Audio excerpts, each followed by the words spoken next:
We are Blackmore. We are Arizona.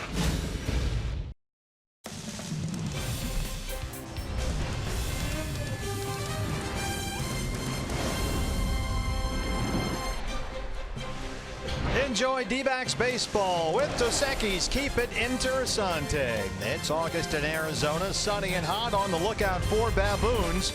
An atmosphere of anticipation. The day-to-day grind of a pennant race continues, and we've got it all for you right here. So sit back, relax, and enjoy D-backs baseball on Fox Sports Arizona. Good evening from Chase Field. Welcome to the broadcast. Steve Berthew and Bob Brenly along the way. This is the second of a four-game series, D-backs and the San Francisco Giants. And we want to start out tonight by sending out a big get-well-soon message to D-backs skipper Torey Lovullo. Torey is not here tonight. He is under the weather, and Bob, bench coach Jerry Narron will run the Diamondbacks from the dugout. Well, obviously you wish Torey was here, but the team is in good hands with Jerry Narron. He's managed in the major leagues parts of 5 seasons with the Texas Rangers, Cincinnati Reds. He's been a bench coach in Baltimore, Boston, Cincinnati, and Milwaukee, and we know how hard Torey leans on Jerry Narron, so he's the acting manager tonight. Absolutely, and get well soon, Skip. We'll see you back here hopefully as soon as possible. On the mound for the Diamondbacks, Patrick Corbin facing the Giants, Bob, for the 5th time this year, and so far versus San Francisco, he has been tremendous. Yeah, the first 4 starts against the Giants have been fantastic. A 2-0 record, ERA just over 1.5, a near no-hitter back on April 17th, an infield hit by Brandon Belt on a check swing, the only blemish in his first career shutout. D-backs tonight looking to even this series with the Giants at a game apiece, and the first pitch is coming up on Fox Sports Arizona. D-backs baseball on Fox Sports Arizona is brought to you by CenturyLink, connecting you to the power of the digital world. By Chase, make more of what's yours. And by your Valley Honda dealer, where you'll get more standard features for less money.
Jack in the Box. This season, D-backs home runs. Score free Jumbo Jacks, only at Jack in the Box. By Dos Equis, keep it interessante. By Chaz Roberts, Air Conditioning and Plumbing. Choose Chaz. By One AZ Credit Union. Let's bank together. And by Gila River Hotels and Casinos. The Card by Gila River Casinos earns you rewards 10 times faster than ever before. Sign up for the Card today. Well, the D-backs have lost 5 straight games against these Giants. That's got to change, and Patrick Corbin gets the baseball next. First pitch coming up on Fox Sports Arizona.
The D-backs and the San Francisco Giants. Diamondbacks only 5-8 against the Giants this year, and just 2-5 versus San Francisco here at Chase Field. So looking to turn that around against Bruce Bochy's ball club. And here's the Giants lineup tonight. It's presented by your Valley Chevy dealers. Andrew McCutcheon once again leading it off out in right field. Buster Posey batting second. Doing the catching, Evan Longoria down at third base. Brandon Crawford at shortstop. Austin Slater at first base. Chase Darno gets a start at second base tonight with Hunter Pence in left field, Stephen Duggar in center field, and Chris Stratton, the righty, on the mound. And your Ram truck starting pitcher for the Diamondbacks tonight. There he is. The left-hander Patrick Corbin steps up on the mound. Patrick tonight facing the Giants for the 5th time this year, and so far so good. Yeah, 3 of the 4 starts before tonight were just outstanding. Really the only subpar outing was 5 1/3, gave up 3 runs on 5 hits. He struck out 9 in that game, so not really a bad outing, but the other 3 just tremendous. For a look around the diamond at the D-backs defense tonight, that's brought to you by E.D. Marshall Jewelers. A.J. Pollock once again out in center field, flanked by David Peralta in left. John Jay getting the start in right field against a right-hander tonight. Eduardo Escobar at third base. Ketel Marte starting at shortstop tonight. Daniel Descalso will be at second base with Paul Goldschmidt at first. Alex Avila behind the plate, and left-hander Patrick Corbin on the mound. Lance Barrett is our plate umpire tonight, calling the balls and strikes. The crew chief Bill Welke's at first base, Gabe Morales at second, and Tony Randazzo is our third base umpire tonight. Time now, Bob, for your Valley Honda dealers. Key to the game. Well, we know how Torey Lovullo likes to talk about building at bats, or building innings, putting together at bats, linking at bats, and finishing off the inning. The Diamondbacks have been able to build innings recently. They just haven't been able to finish him off. They left 3 on in the first, 2 in the second, and 2 in the third in the ball game last night. And D-backs 10 over 500, 1 game behind the Dodgers NL West lead. The Rockies are 2 games behind LA. The Giants are 5 back. Dodgers hosting Houston tonight. The Rockies are at Milwaukee right now. They're tied with the Brewers 1-1 sixth inning at Miller Park. And again, Torey Lovullo under the weather tonight, not here. So bench coach Jerry Narron on the right, along with Robbie Hammock, will run the ball club from dugout. And again, we wish Torey all the best and hope to see him back here real soon. Yeah, we didn't even talk about Jerry Narron's minor league managerial career, but as I said, parts of 5 seasons in the big leagues. He's been a bench coach 4 different places. He's right at home over there, leaning on that railing. Andrew McCutchen in the leadoff spot. 257 and 11 homers, and we are set to go the D-backs and the Giants on a Friday night in downtown Phoenix. Fastball just off the plate is strike one. McCutchen single last night. He was 1 for 5.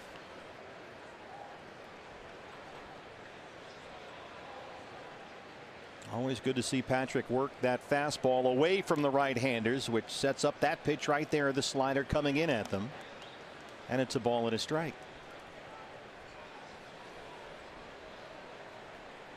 D-backs have the shift on against McCutchen. 3 infielders on the left-hand side. Goldie all by himself midway between first and second. Here's the slow curveball, and it's 1-2.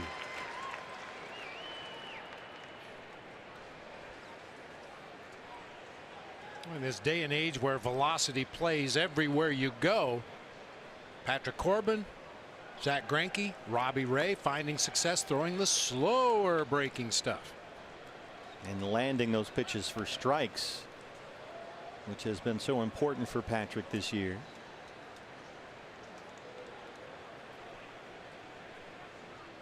Patrick begins tonight second in the National League in strikeouts, behind only the Nationals' Max Scherzer. Alex Avila behind the plate. Here's the 2-2 to McCutchen. Swing and a miss on the slider. A good start for Patrick.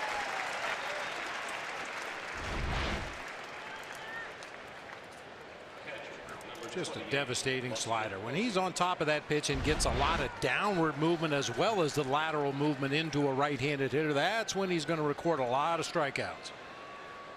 Buster Posey, 293 and 5 homers.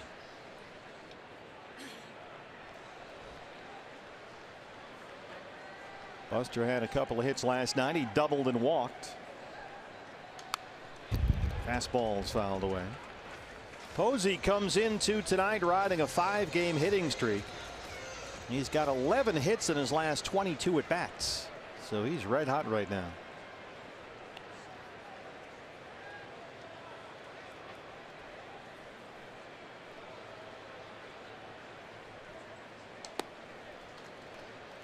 Well, there's the rare Patrick Corbin changeup.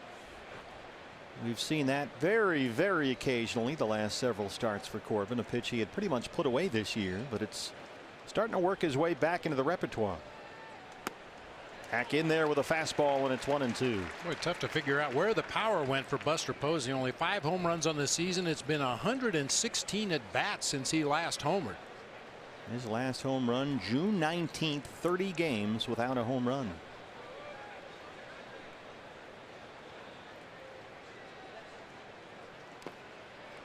Able to check on the slider. Yeah, you have to look at Posey no longer as a home run hitter. He's in fact only gotten 1 home run since June the 3rd, so that's 1 homer in 2 months. Only 5 on the year. Now, granted, his home ballpark is not an easy place to hit home runs, but he's done so in the past, just not able to do it this year. Patrick with a fastball down at the knees. Longoria, he homered last night. He's on deck.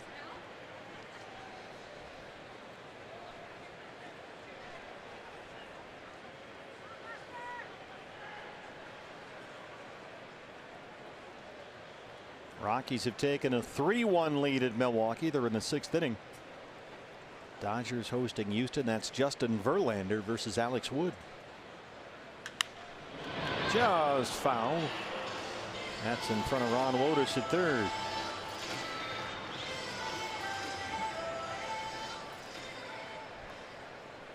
Giants come into this one having won 4 straight. They're now 2 over 500 this year. And Bruce Bochy's ball club still in the discussion in the National League West. They're only 5 games behind the Dodgers.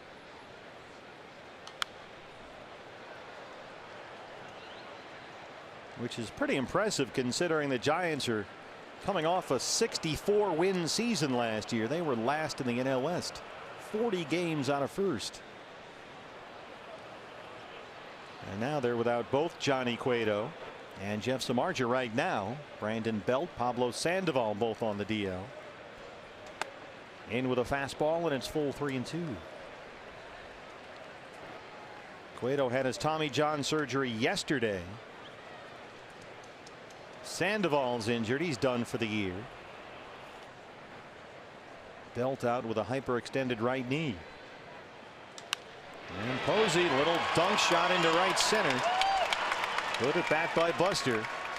One out single brings up Longoria.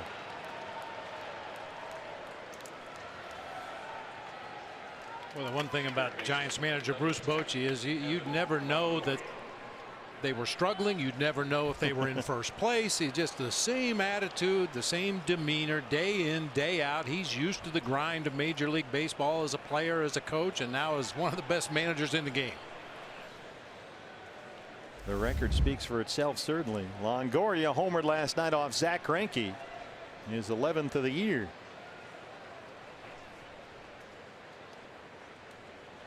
Three infielders on the third base side against him. There's the slow curveball for a strike. This was the third batter of the ball game last night for the Giants. And that was a slow curveball that Zach Greinke left on the inside part of the plate, and Longoria golfed it out of here to left field. We mentioned it last night. Zach's given up 19 home runs this year. 15 of them have been solo shots. Yeah, he really got a tough luck loss last night. Dropped to 12-6 on the season.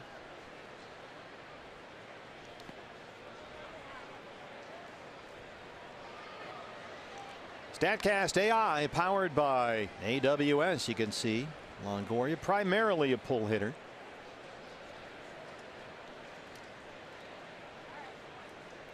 Picked up by the Giants from Tampa Bay over the winter time for 4 players.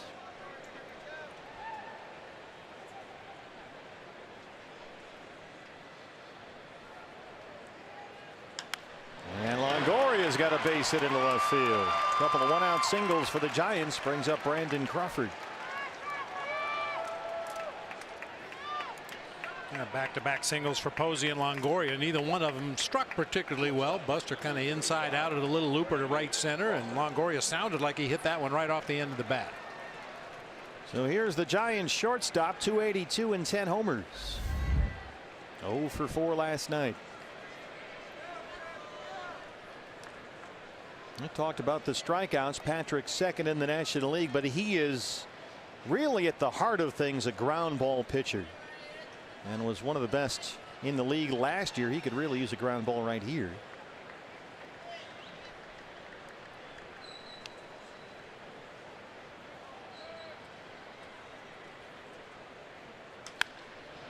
Fastball away, he's fouled off.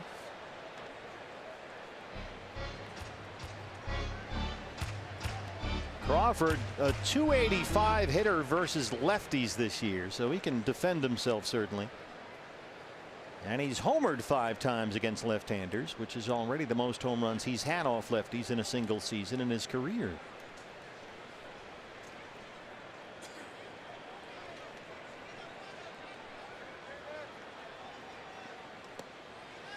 You know, from time to time this year, D-back starters have had trouble getting out of the first inning unscathed, running up a high pitch count early in the game. That really hasn't been much of an issue for Patrick this season. He's only allowed 2 first inning runs all year.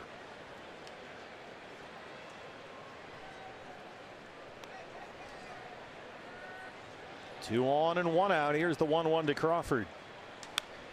Punched foul, all fastball so far. 1-2.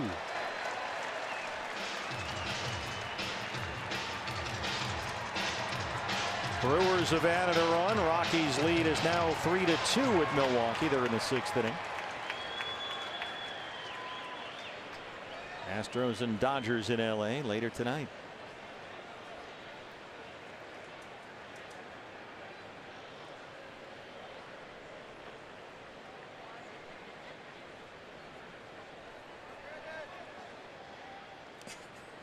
Tried to get him to bite on the slider. 2 balls and 2 strikes. You know they're up there looking for that pitch.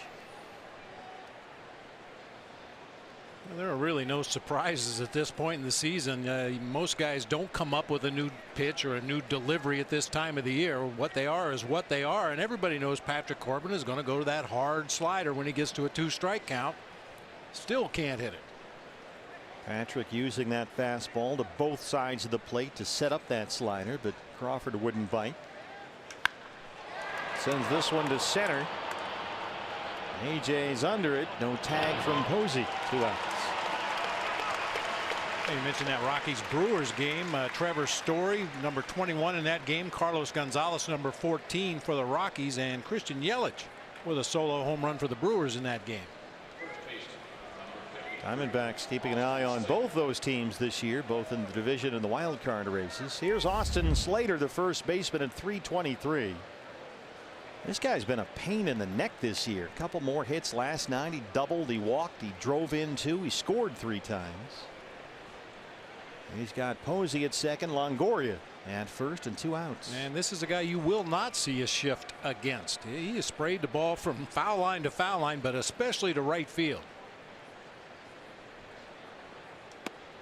First pitch fastball right there. Giants without Brandon Belt. He's on the DL, as we mentioned, with a right knee problem. So it's Slater at first base.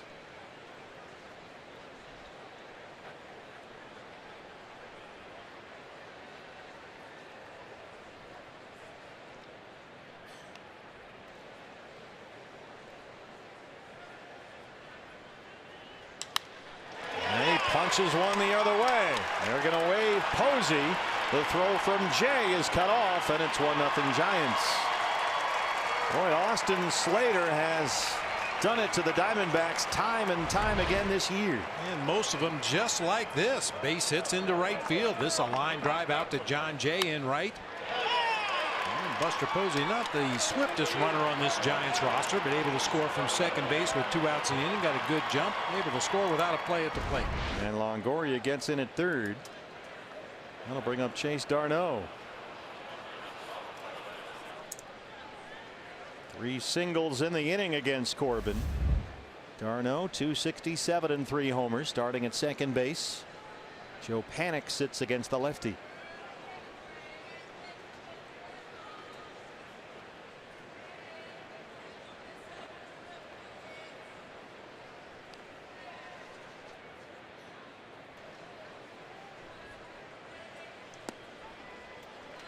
Darno struck out in his only at bat last night. He has made only 9 starts for the Giants this year, but he's hit safely in all 9.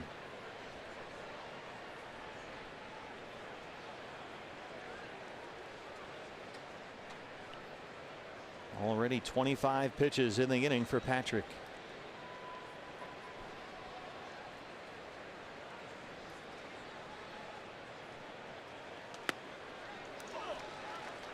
Curveball slider so far. It's a ball and a strike.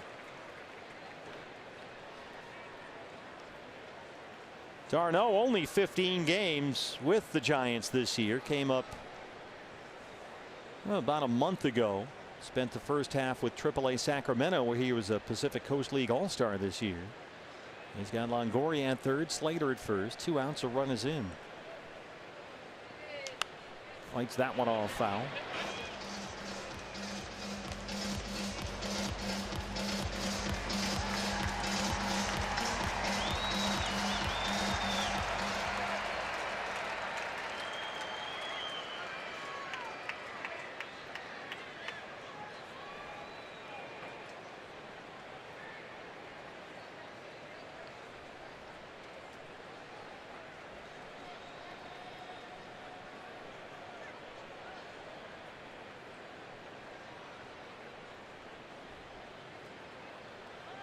Slater takes off and Darno strikes out, but the Giants strike first. Diamondbacks coming up.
For your Ram truck starter for San Francisco, he's Chris Stratton, 27-year-old right-hander. His first start since July 3rd. He's filling Johnny Cueto's rotation spot after Cueto had Tommy John surgery yesterday. Yeah, his last appearance was out of the bullpen for the Giants against the Milwaukee Brewers. They banged him around in that inning in the third, gave up 3 hits and 3 runs in that relief outing. A couple of different fastballs, a 4-seamer, a 2-seamer, has a curve, a slider, and a changeup that he'll mix in depending on what's working on a given night. Night off for Steven Souza Jr. tonight. John Jay in right field. He leads it off.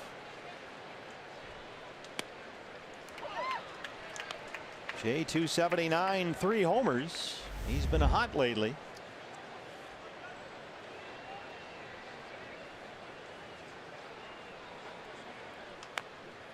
A little tapper back to the mound. Stratton's on it. And Jay's retired. D-backs lineup presented by your Valley Chevy dealer.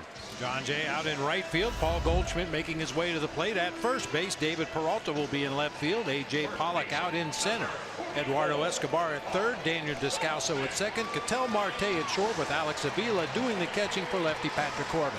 Yeah, once you get by Goldie and Pollock, there's a whole lot of left-hand bats in there against the right-hander Stratton. Here's Goldie, 275, 23 home runs. There's a slider from Stratton that missed, 1-0.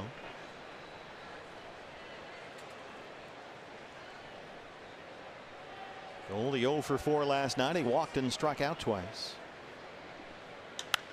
Here's a high fly ball deep to right field. McCutchen at the wall, and it's gone. That's number 200 for Paul Goldschmidt. He ties Gonzo for the most in Chase Field history.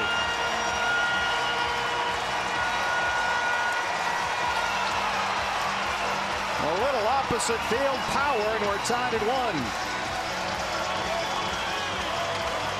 It was tough to get a read on that ball as it got out to right field because Andrew McCutchen didn't have a very good read on it. He got back to the fence and then kind of ran parallel to the fence over toward the foul pole. That one just did sneak out of here. That's a jumbo jack. Free jumbo jack tomorrow. A Jack in the Box with the purchase of a large drink. David Peralta looks at a fastball for ball 1. Love that instant offense. How about that? Right, and you know, you answer right away. That's nice too. Wipe that 1 run off the board. You start over. Giants have the shift on against Peralta. 292, 16 homers. Back last night after sitting out the Texas series. Had 4 hits, including a double.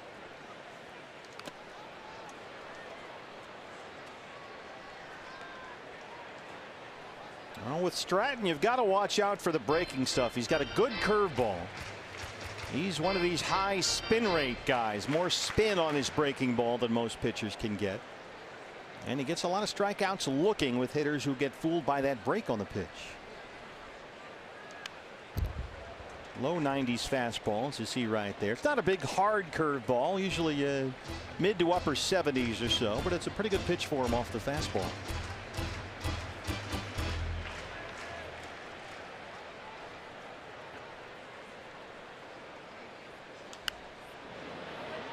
Goldie now leads the National League in opposite field home runs with 9. 1 over Ian Desmond, 2 over Max Muncy.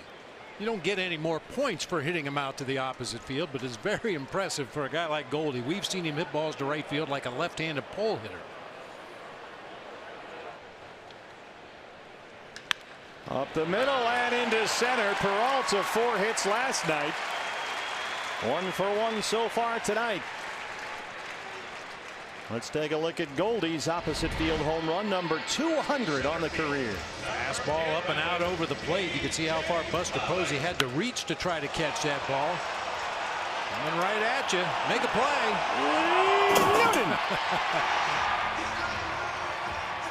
Yeah, I don't believe McCutchen would have been able to catch that ball even if he got to the spot more quickly. But boy, what an unusual line he took to where that ball came down. I'm a little upset that Judd didn't catch it, frankly. Hit right to him, for crying out loud. AJ 290, 15 homers.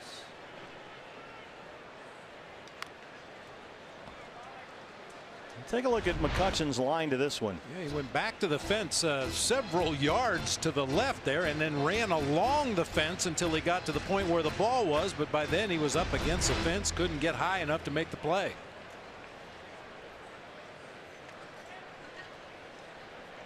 That's a valuable souvenir. Goldie's 200th career home run, whoever got it.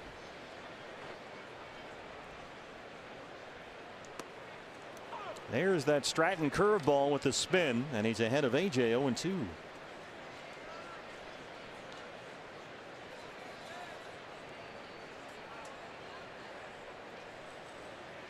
AJ singled and walked last night. He's hit safely in 4 straight games.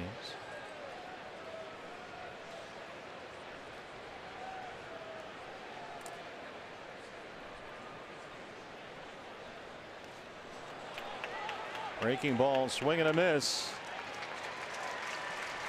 AJ strikes out. Peralta moves up. I think that got Lance Barrett, who's doubled over behind home plate.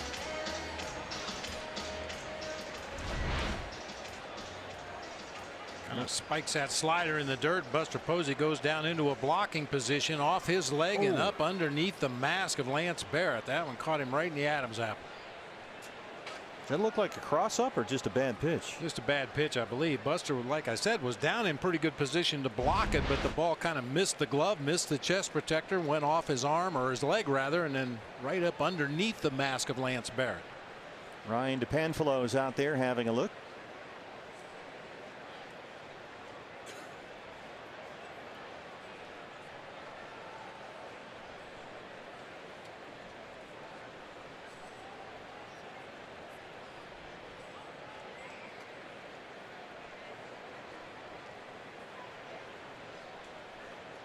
I've been whacked in the Adam's apple a couple of times, and occasionally you'll lose your voice. I bet. You can see a big red mark right there where Ryan DePanfillo is kind of poking around. Barrett keeps nodding his head like he's okay and good to go. Crew Chief Bill Welke wants to make sure.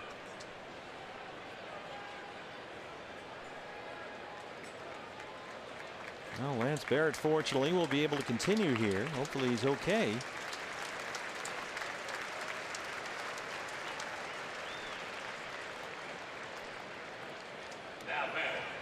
And the hitter will be Eduardo Escobar. Escobar in at third tonight, the switch hitter, 276, 15 home runs. Eduardo singled, had an RBI in the game last night. A run is in. Peralta's at second, 2 outs.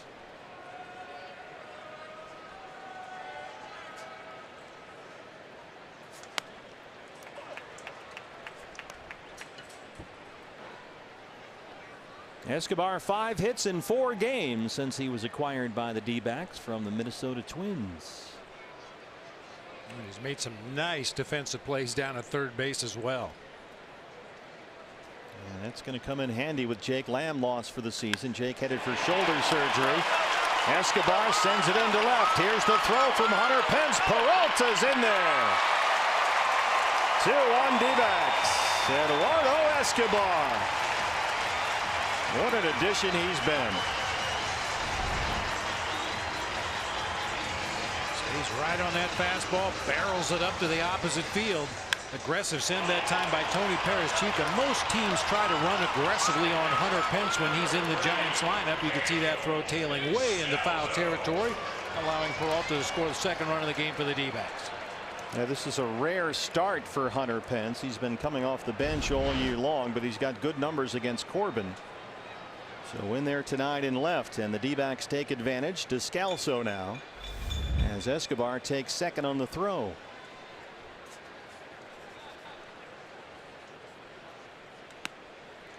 Curveballs, the strike, 0-1.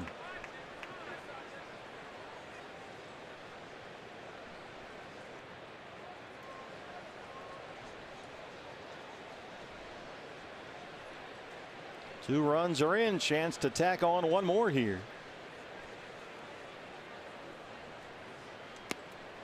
Fastball's low.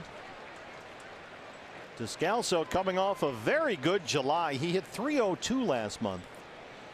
And his on base percentage in July was exactly .500. He walked a whole bunch last month.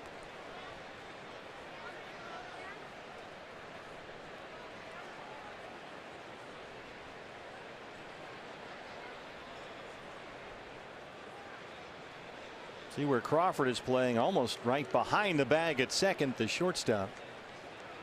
Darno back on the outfield grass at second base.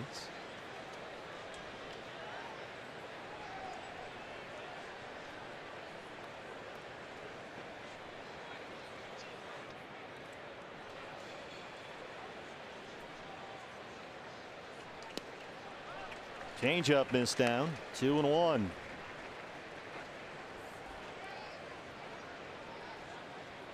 Stratton opened the year in the Giants rotation. Didn't go all that well. He was sent down to AAA Sacramento July 7th.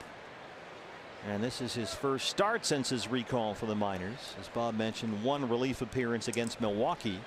That was last Thursday.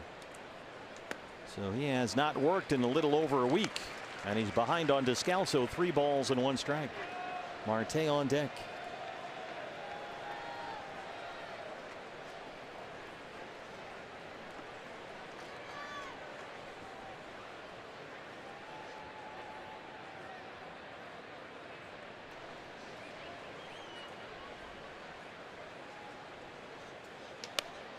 Another walk for Daniel Descalso. Let's take a look at the Giants defense. That's provided by E.D. Marshall Jewelers. Veteran Hunter Pence out in left field tonight. Steven Duggar, the rookie, out in center. Andrew McCutchen will be in right field. Evan Longoria at third. Brandon Crawford at short. Chase Darno at second. And Austin Slater at first base. Buster Posey doing the catching for right-hander Chris Stratton. 2 on and 2 out for Ketel Marte. Marte in at shortstop tonight. The night off for Nick Ahmed. Batting .252. He's got 9 homers. Escobar is at second. Descalso at first. 2 outs, 2 runs in. Slider just off the plate is strike 1, says Lance Barrett. Ketel had a good night last night. A couple of hits, a walk. He scored a run.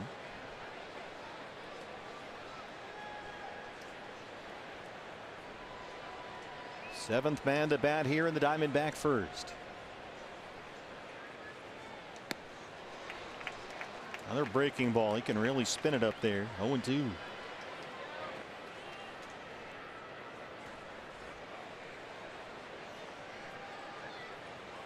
Stratton's last big league start was a month ago, July 3rd at Colorado. He got whacked for career highs. 8 runs, 11 hits, and 5 2/3. He got sent down a few days after that.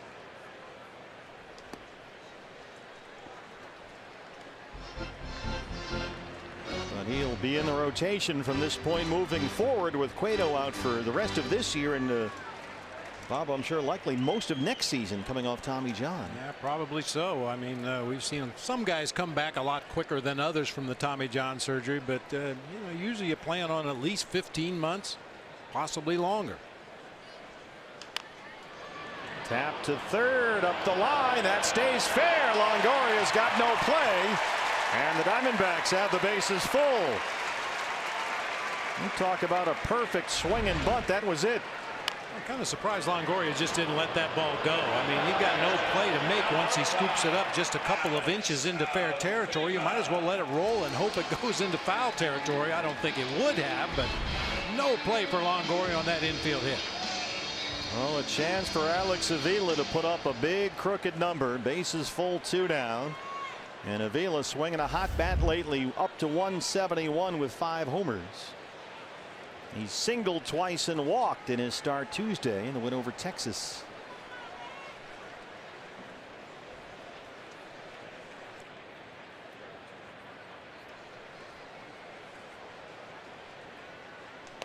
Alex Avila, last 11 games, is hitting .393. 3 doubles, 3 homers, and 10 runs batted in. He's also walked 8 times during that stretch. Looks like a completely different hitter than the guy we saw through the first 3 months of the season.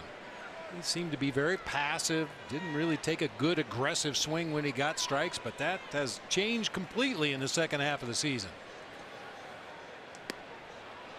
He's a very patient hitter. He admitted earlier this year, as you said, maybe at times too patient.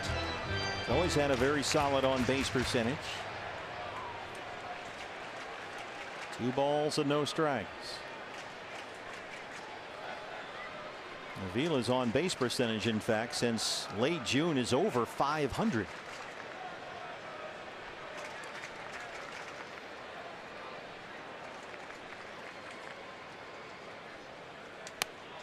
Lays off a high fastball, and it's 3-0. The pitcher Corbin on deck.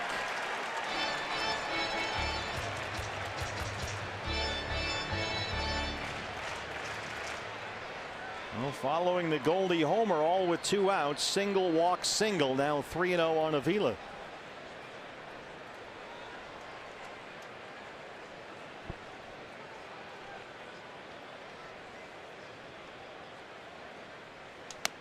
Taking all the way, the fastball's in there. And really should keyhole this next pitch. If it's not exactly what Alex is looking for, go ahead and take it. Even if it is a strike, it runs the count to full with 2 outs. You'll have all the runners in motion on that 3-2 pitch, and Stratton has to throw another strike on 3-2.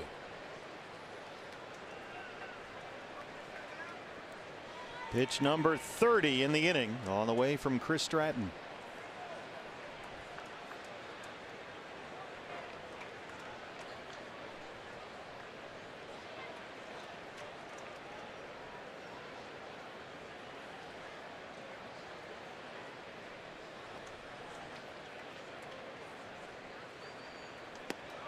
He walked in a run. 3-1 D-backs. 4 straight have reached with 2 outs, and Corbin will hit. A little different story in the first inning here tonight. Diamondbacks loaded him up in the first last night. Couldn't push across a run. Already 3 on the board here tonight. And that's going to bring Kurt Young, the pitching coach, out to have a conference.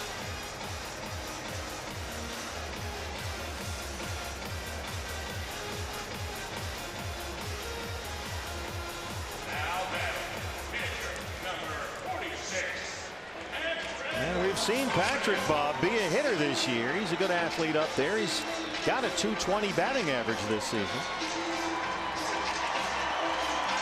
Great opportunity here with the bases loaded to help himself.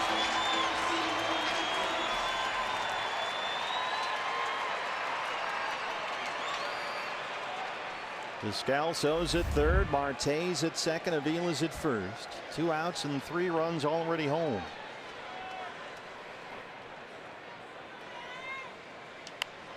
Got a fastball and took a cut.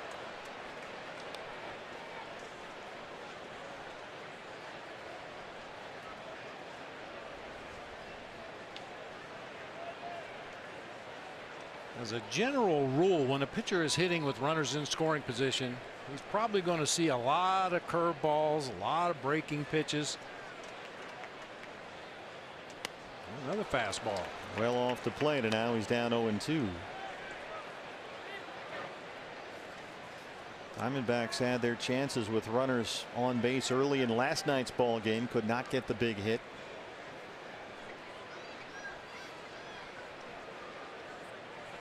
They've been chipping away here in the first.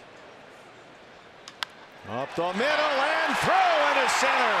Descalso scores. Marte scores, and it's 5-1. We got you some first inning tacos. About that. Nice job by Patrick Corbin, just fighting off another fastball pretty much right down the middle of the plate. Finds that gap up the middle of the field. Once Stratton didn't make the play, that one gets through for 2 more. 5 runs as the D-backs bat around in the first. That's tacos. Early tacos.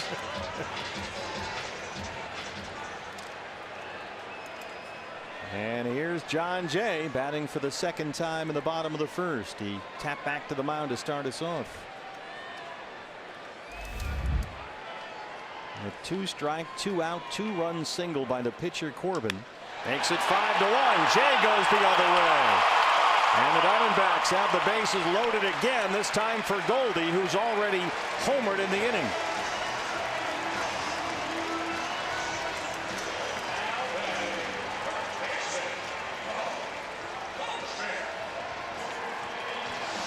Goldie's homer was his 24th of the year and the 200th of his career.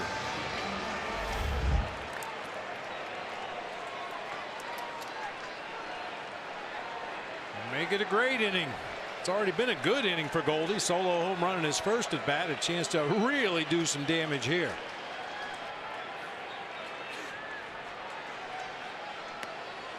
Ooh, got the curveball inside, but Lance Barrett says strike one. The 11th man to bat in the Diamondback first. Stratton already at 35 pitches. Avila's at third, Corbin's at second, and Jay's at first.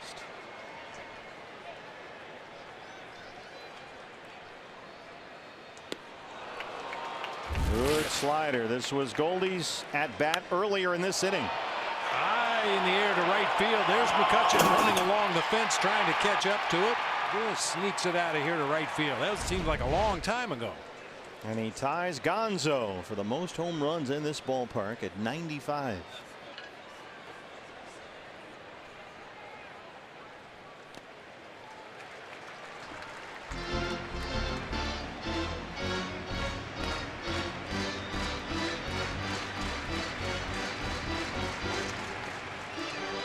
Goldie last year hit 36 home runs. That matched his career high.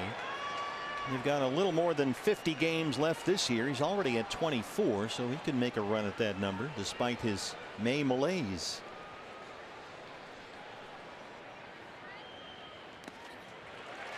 There's a curveball. Stratton trying to get him to chase. It's 2-2. No action as of yet in the Giant bullpen. Peralta would be next. He has singled and scored in this inning.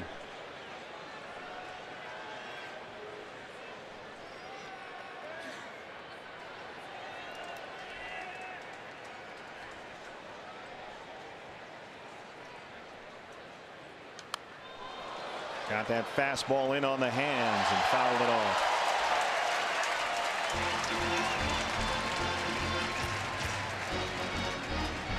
Stratton looking at least a 40 pitch first.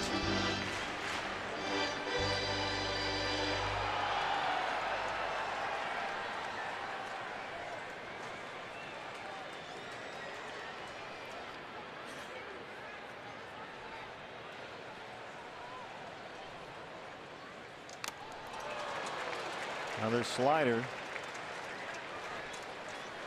Now Posey's going to need a moment. 40 pitch innings are not only tough on a pitcher, they can be tough on a catcher too. Buster takes that one right off the chin. And now there is some action in the Giant bullpen with Stratton at 40 pitches in the first. It's taken 40 pitches to get 2 outs.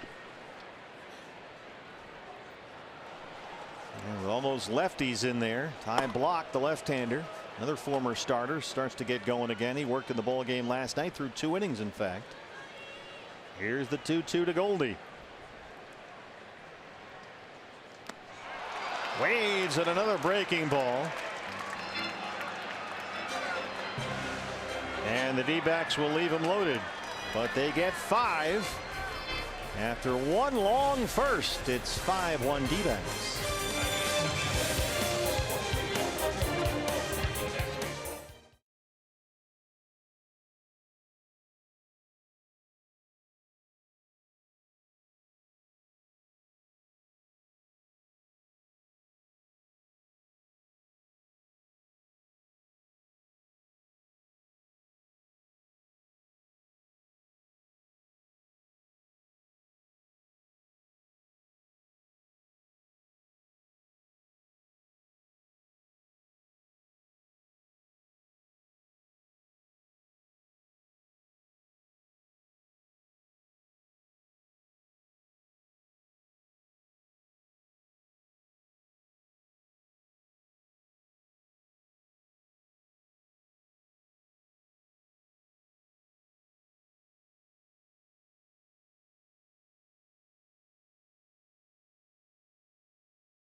be on the field, Goldie. That's it. I want to be on the field.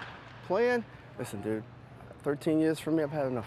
I'm going to tell you like I told Archie, I'm going to be on the field. but I did tell them that they're talking about, well, okay, you still on some? Oh, I will get me a bag tomorrow. That's for sure. I may pull a hammy in the process. A lot of old guys down in the field today. Tony Womack mic'd up, Steve Finley, Gonzo, a lot of guys down there getting some work in ahead of tomorrow's alumni game.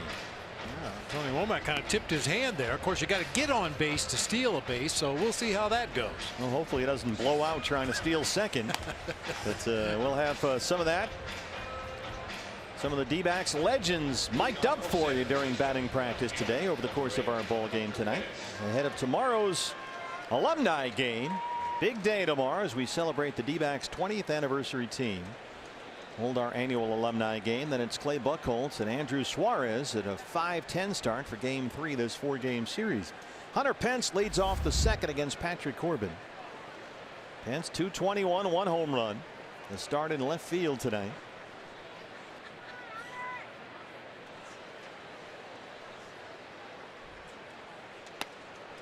And it's a rare start for Hunter Pence, due mostly, guessing here, because he's a .395 lifetime hitter against Patrick Corbin, including 4 home runs. So he's had Patrick's number. That's a good guess. Went out on a limb there. I think every manager looks for those kind of numbers to get your bench players on the field, get them some regular bats, and certainly for Hunter Pence, he's a big part of this Giants team, even as a part-time guy. So Bruce Bochy wants to keep him as sharp as he possibly can. Along the line, long run for John Jay. A sliding catch, perhaps. Nope. He's into the stands to get that one. Another John Jay special in foul ground. Yeah, I expected him to go into the slide, but he had a really good read on that ball, realized it was going to be up into the stand, so he took one last peek at the barrier right there, jumps over into the front row and makes a great catch. Nicely done. Usually we see that trademark slide into the stands from John, but he needed a little extra that time. And now they'll put the shift on for Steven Duggar, the center fielder, who's hitting .258.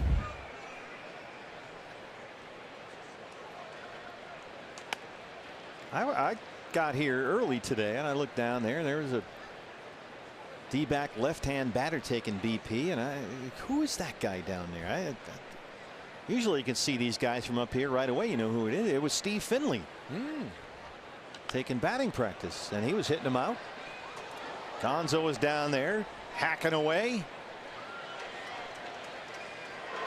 All the D-back legends during batting practice today. It's a lot of fun to watch those guys try and hit a few out.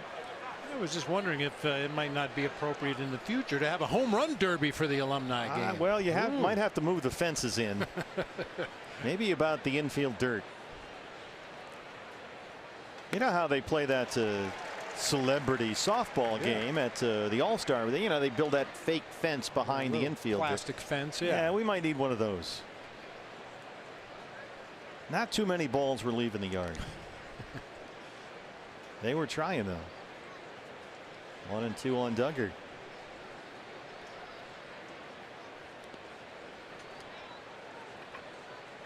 Dodgers with an early lead, and I mean early lead, against the Houston Astros. Jock Peterson with a solo home run against Justin Verlander to lead off the game for the Dodgers.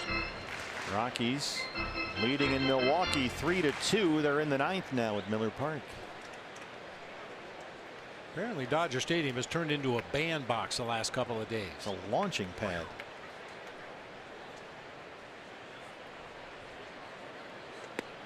Trying to check. That's Corbin's 3rd strikeout.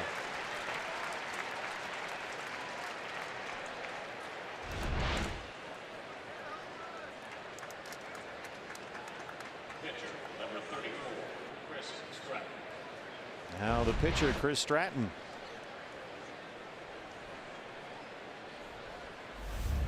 Three for 31 on the season with 18 punch outs. He has put down 6 sacrifice bunts, should that be called for at some point in this game. Stratton's out of Tupelo, Mississippi. He played his college ball at Stark Vegas, Mississippi State, where he was once the SEC Pitcher of the Year. We've told the story before that when Stratton was growing up in Tupelo, his elementary school was the same building that served as Elvis's high school. And so they would get tourists walking through the middle of class all the time, taking pictures.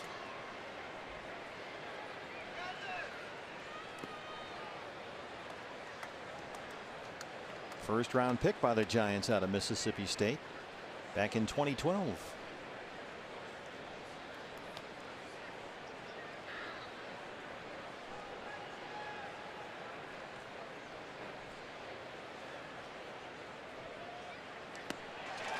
Waves on a slider. Corbin's retired 4 in a row. He's got 4 strikeouts and a 5-1 lead.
The second after the Diamondbacks finally had that big inning since the All-Star break that Torrey has been looking for.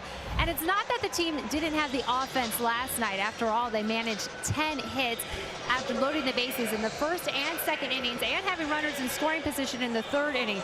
But despite all that traffic on the base paths, they are only able to scratch across 1 run, and Torrey acknowledged that hitting with runners in scoring position might be one of the toughest parts of the game. But one thing he did not want to see is his team revert back to some of those times they scuffled in the first half of the season when they were stepping into the batter's box, trying to hit those 6-run home runs, meaning trying to accomplish the impossible. Instead, he wants to see them keeping it simple, linking those at-bats. And guys, we saw evidence of that in the last inning. A 5 spot in the first is much better than leaving 12 men on base like we saw last night. You're right, Kate. They sent 11 men to the plate in that 5-run first, and Peralta leads off the second. As Torrey always says, you got to link together at bats, hand it off to the next guy, and win some moments, and suddenly you're playing downhill baseball. Building those innings. You think they got 5 and they left the bases loaded with Goldie at the plate. It could have been a whole lot worse for Stratton. Shift is on against Peralta, sends one out to Pence, deep left field, and that ball is gone. David Peralta, a 4-hit night last night, and he's 2 for 2 tonight.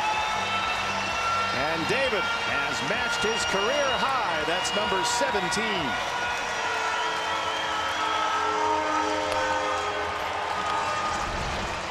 We talked about David last night and the little bit of a rest he's had. He had the sore shoulder down in San Diego, had to come out of the ball game, missed that Texas series, had an off day on Wednesday, and has come back with a vengeance ever since. That's another free jumbo jack tomorrow at Jack in the Box with the purchase of a large drink. Here's AJ. AJ struck out in that 5-run first. They have Peralta at 6 for his last 7. Is that good? Pretty good. Yeah, 4 singles, a double, and a home run. Going back to last night, 1-0 on AJ.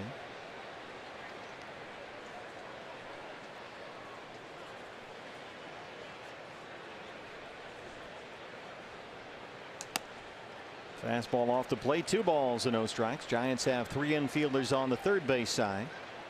Darno, the second baseman, almost right behind the bag at second.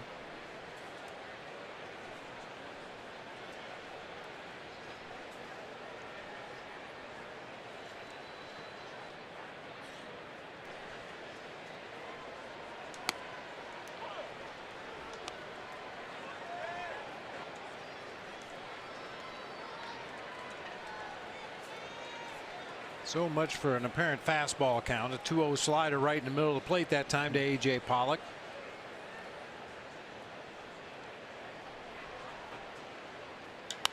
AJ sends one to left. It's in there for a base hit.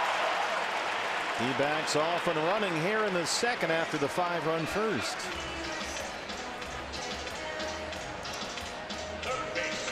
Here's Escobar.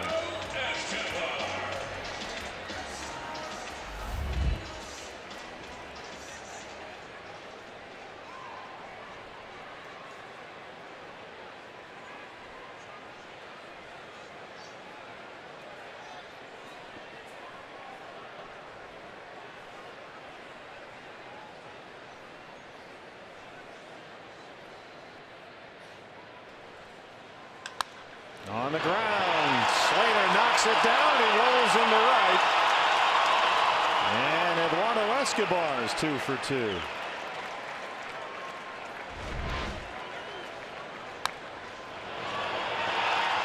Slater actually did the Diamondbacks a favor right there with that diving attempt. Could only deflect it away from the second baseman Darno, who might have been able to make a play there with the pitcher getting over to cover first base, but Slater deflected it far enough away. Will go as an infield hit for Eduardo Escobar. And another mound visit for the pitching coach Kurt Young. Ty Block, the left-hander, had been warming up during that long first, and he's warming up again here in the second as the D-backs open up with 3 straight hits against Stratton.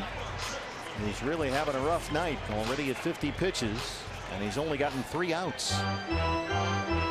Day after every D-backs win, get 50% off all pizzas at regular menu price using promo code DBACS50 at papajohns.com. Descalso walked in and scored in the 5-run first. And with that A.J. Pollock base hit ahead of the Escobar base hit, all 9 Arizona batters have reached base in this game at least once. That includes Patrick Corbin, the pitcher, who had a 2-run single in that first. 2 on, no outs. Another run is already in.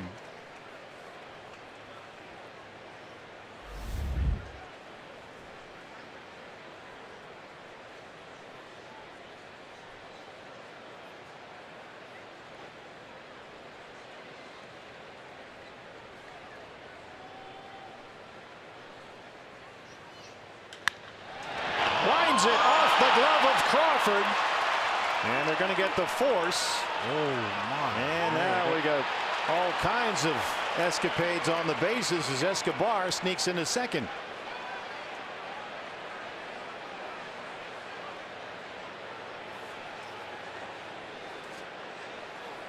Off the glove of Brandon Crawford there. That line drive looked like it was ticketed for center field. Maybe a little bit of a knuckleball.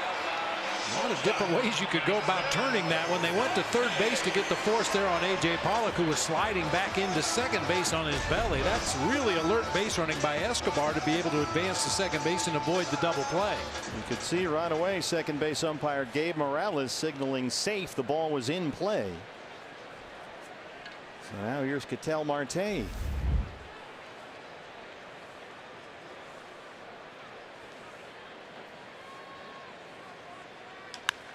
This is bounced to second. Darno, Crawford for 1, and they turn it. So Stratton wiggles off the hook, but the D-backs add 1 more run. David Peralta, an opposite field homer. He's matched his career high. That's his 17th, and it's 6-1 D-backs.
50-50 charity raffle presented by the Arizona Lottery from home, just like us at the ballpark. Get your tickets online at Fox Sports Arizona, dbacks.com/50-50 raffle.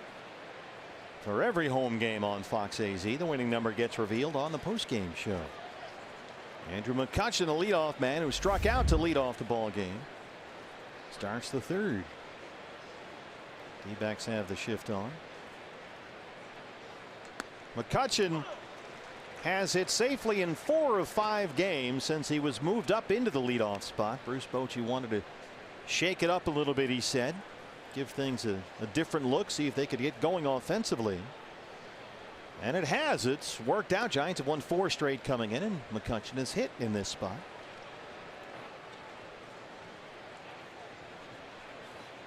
Yeah, what was once considered a prototypical leadoff hitter, a little guy that drew a lot of walks, could bunt for a base hit, could steal a base if he got on, score from first on an extra base hit. Those days are long gone. Fastball is a strike. I mean, it seems like Bob more and more and Torrey did this, I think, a couple of times this year. Just load up the top of the order with your best hitters. Shock and awe. Yeah, try to stormtroop the other team early in the ball game, put some runs on the board, and hope your pitching can make it stand up. Of course, Joe Madden in Chicago, we saw that on the last road trip. Anthony Rizzo hitting in the leadoff spot certainly didn't look like a typical leadoff hitter. And Rizzo's done very well in that role. Full on McCutchen now, 3-2 with Posey on deck. Right into the shift. That's Descalso, the second baseman. And Corbin has set down 5 in a row.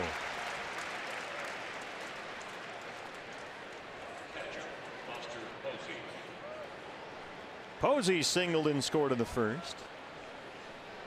So he's now got a 6-game hitting streak and 12 hits in his last 23 at bats.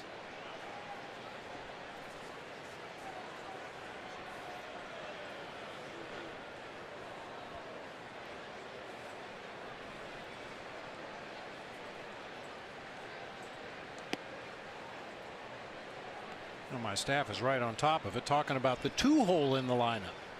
That is the favored sabermetric position. It looks like it.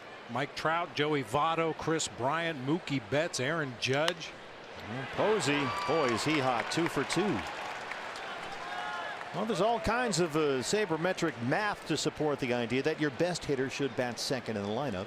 A lot too confusing to get into here, but it makes sense to those guys. Buster Posey was on my list. Manny Machado, Rhys Hoskins, Bryce Harper. We'll see Rhys Hoskins starting on Monday when the Phillies are in here for 3.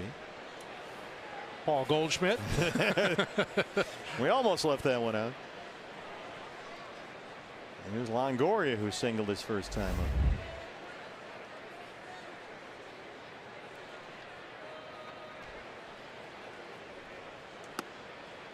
One fad that has kind of died down, and frankly I'm glad it has, is the idea that the pitcher should bat 8th. That messed up the scorebook. I wasn't down with it, but that got real trendy for a while. Some guys still do it. Joe Madden did it. But that idea is kind of cooled a bit, it seems like. It's just so random. I mean, after the first inning of a ball game, it just depends on where you end the previous inning. Who's going to be your leadoff hitter in that next inning? And we've seen it hurt teams to have the pitcher in the 8th spot. And we've seen it help some teams from time to time. And now we're going to get a trainer out there to check on Posey. Remember, he took a foul ball off the face mask earlier in the game when he was catching, and he's going to come out. And Nick Hundley will run for Buster Posey, who must not be feeling well. There was that pitch earlier in the ball game where Posey needed a moment to regroup himself after a foul tip went right off his mask. And so Hundley will run it first and we assume take over behind the plate.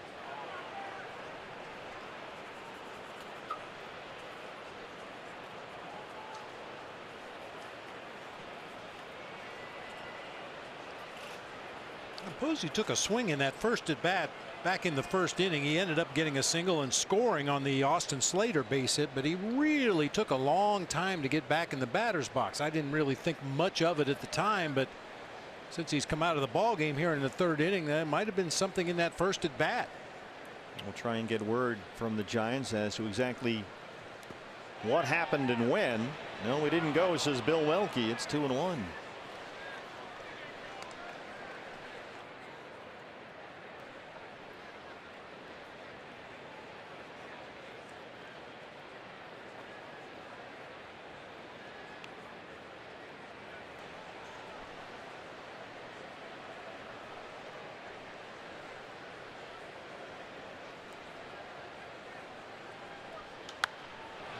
2-2 on Longo. Longoria hit by a pitch June 14th. He broke his left hand. He missed 34 games, just came back last week, and since he's returned, he's hit safely now in 7 of 8 games, including tonight.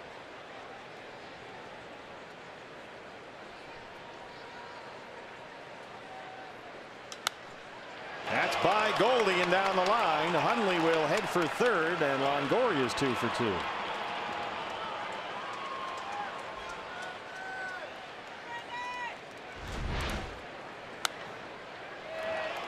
Right at you, really waited and let that ball get deep into the hitting zone, lines it into right field for another base hit. Looks like Longoria is really on off-speed pitches right now. Those are the pitches he'll pull into left field, like the Zach Greinke curveball last night. His base hit back in the first inning was on a breaking ball from Patrick Corbin, and that time just shot it out into right field. Here's Crawford, flying out to center in the first. Giants with runners in the corners and 1 out.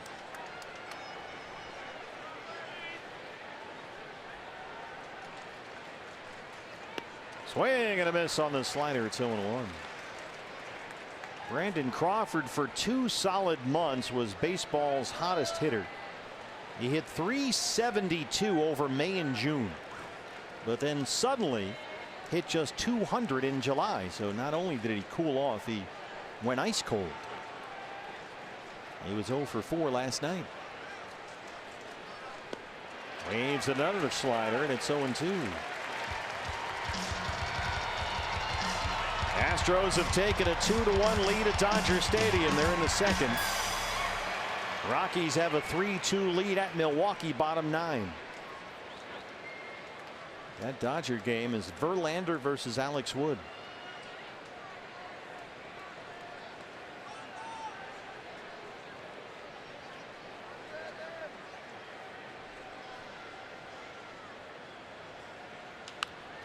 There's a tapper to second. This will get a run in as Hundley crosses at 6-2.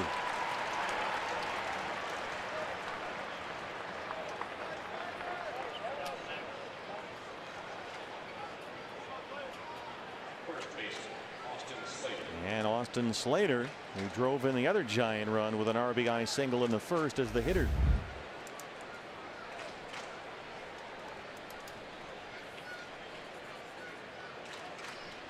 Got to figure something out on Austin Slater. He is 8 for 11 this season against the Diamondbacks. He's also drawn 3 walks, driven in 6 runs. That's in 3 games plus tonight. It's one after another to right field, and he's just been a D-back killer. Slater is the first baseman while they're without Belt. He's been up and down from the minors a bunch of times this year. He's played just over 50 games at their AAA team in Sacramento, and down there he hit .344. He's a Stanford guy, an 8th round pick by the Giants 4 years ago.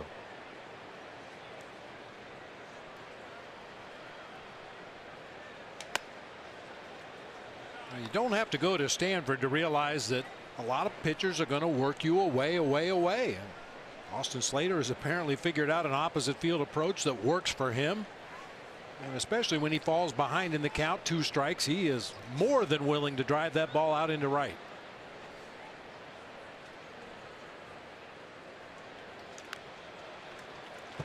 And Slater had what looked to be a promising rookie season last year. Suddenly got bogged down by injuries. Had a right groin strain in July. He was out 2 months and wound up needing surgery at the end of September for a core muscle injury, the old sports hernia as they used to call it. So he kind of got derailed as a rookie last year. Corbin ahead 1-2 with 2 outs.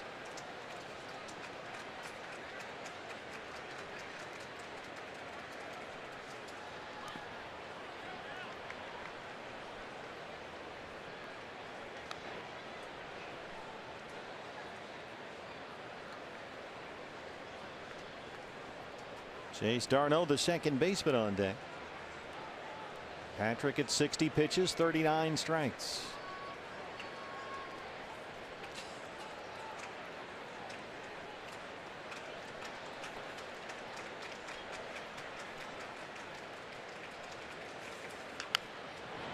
Well, at least he hit it to the third base side. That's something.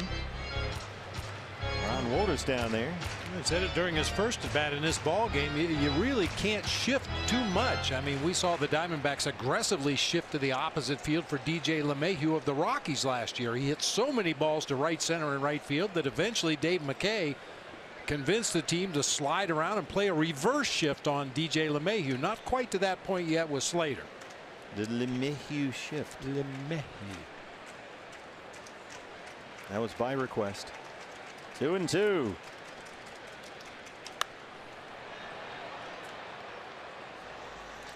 Well, the blueprint with Patrick Corbin has essentially remained the same. The slider is the put-away pitch. He is throwing that slider 65% of the time with 2 strikes this season. That's more than any other pitcher in baseball. And so you got to expect, if you're Slater, that you're going to see another slider on a 2-2 count.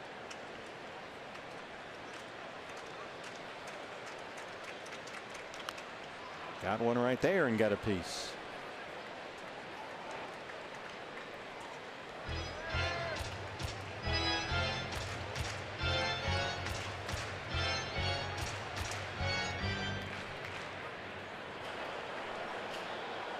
Well, this has not been an easy start for Corbin. He's got the big lead, but he's on a 20 pitch per inning pace right now. Not ideal, even with a big bullpen. Another 2-2 to Austin Slater. And it's another slider. This one trickles foul.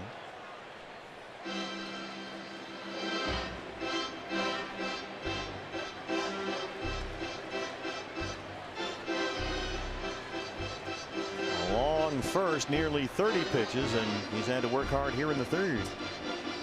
A lot of foul balls tonight against Patrick Corbin. Especially back in that first inning. Buster Posey's at bat. Evan Longoria's at bat. Really ran up that pitch count early.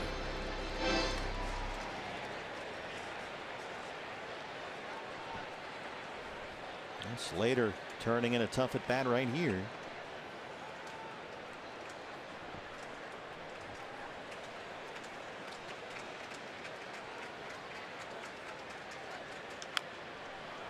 It's 5 straight foul balls. Patrick Corbin was ahead in the count 1-2. He threw ball 2, and since then there have been 5 foul balls in a row. 10th pitch of the at bat on the way from Patrick Corbin, trying to get the final out in the third.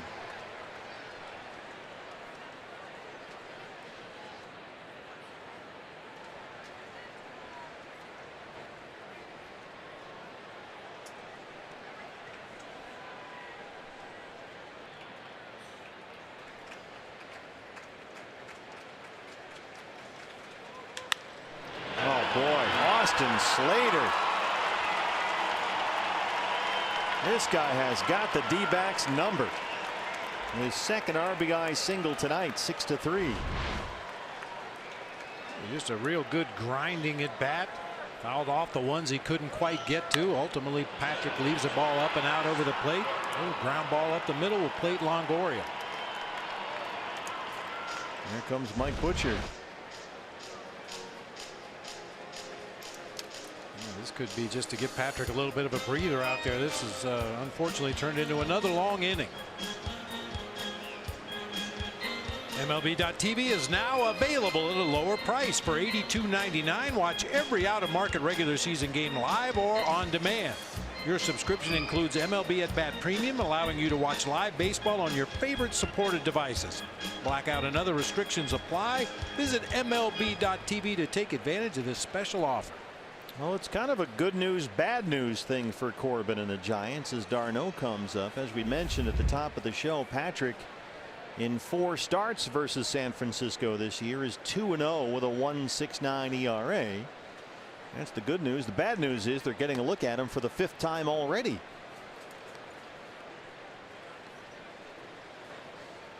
d'Arnaud struck out to end the first.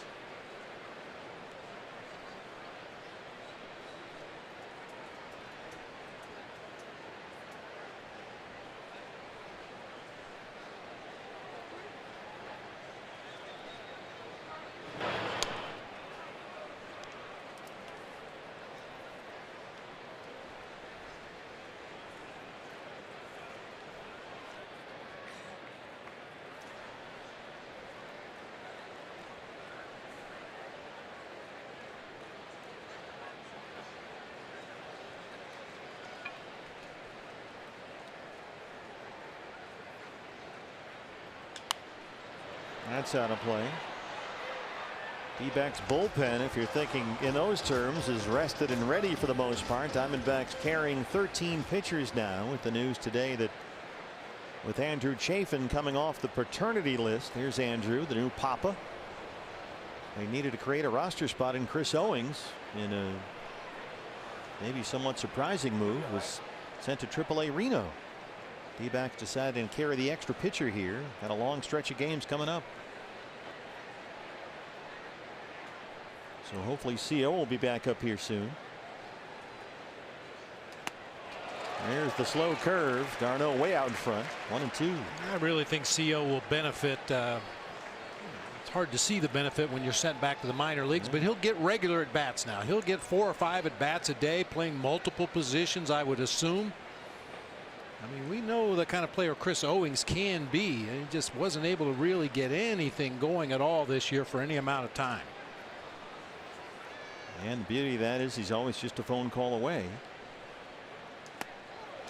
That one is right in there. The slider catches Darno looking, but the Giants get 2. It's 6-3 D-backs.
I know I can hit the ball like everybody can pull. Everybody can pull. Exactly. Not many.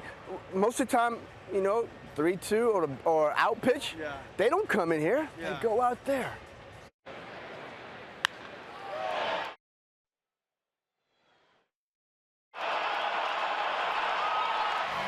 Well, just like he was telling Tony Womack, he likes to go the other way. And Tony said, well, you're going to get a pitch out there. And David did, and he hit it out. That was a home run in the second. Made it 6-1 Diamondbacks. It's now 6-3. Peralta's 17th of the year. And Avila leads off the Diamondback third. And now Hundley has to check in with the Giant dugout after replacing Buster Posey behind the plate. And this looks to be an equipment change here. Still no word as to why Posey had to come out of the game exactly. New mitt for Hundley. Just looking at this Giants roster and the players they have available on the bench, I'm guessing that Kelby Tomlinson would probably be the emergency catcher should the Giants need to go that far. Giants have the shift on against Avila, who had a bases loaded walk in that 5-run Diamondback first.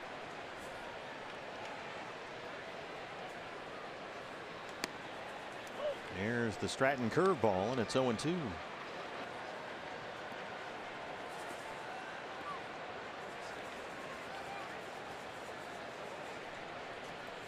Wade Davis has blown another save for the Rockies in Milwaukee. Davis blew the save yesterday. I think it was yesterday, right? In St. Louis, St. Louis, yeah. Yesterday afternoon. 3 Wade hits Davis in the ninth, yeah. had a 2-1 lead against the Cardinals, and St. Louis got 2 in the ninth to win it 3-2. And Davis, as we're told, just blown another save, and the Brewers have taken a lead over the Rockies and won it, in fact, in the ninth. So the Rockies lose at Miller Park. Eric Thames with a 3-run walk-off. So that Rockies $100 million bullpen is starting to become a problem again for Bud Black. 2 blown saves in 2 days by their $50 million closer. 2-2 on Avila with Corbett on deck.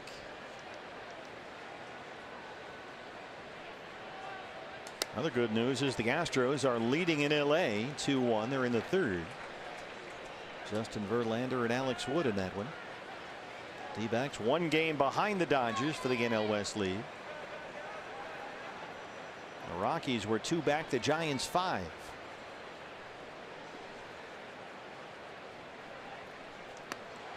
Here's that curveball, the spinner from Stratton, and Avila strikes out. When he's commanding that pitch, that's a real weapon for him. A lot of downward movement. That is a true 12-6 curveball right there. If he can get it in and around the strike zone, it's a very effective pitch. Corbin had a 2-run RBI single in the first inning. 2 strikes, 2 outs. He knocked one up the middle to drive in 2 runs.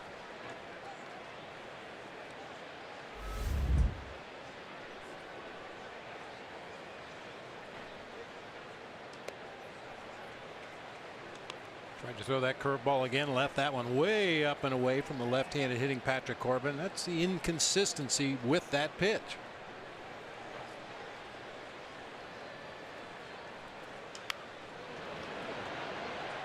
Fastball fouled back.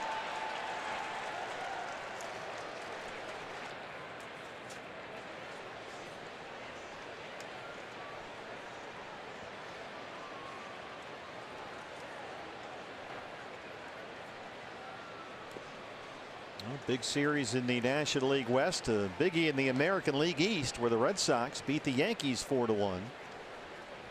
Alex Cora, the D-back or the Red Sox manager, was ejected right away in the bottom of the first inning after warnings had been issued to both benches. And Rick Porcello was masterful for Boston tonight, beat the Yankees. Caught looking at the slider from Stratton. That's 4 strikeouts.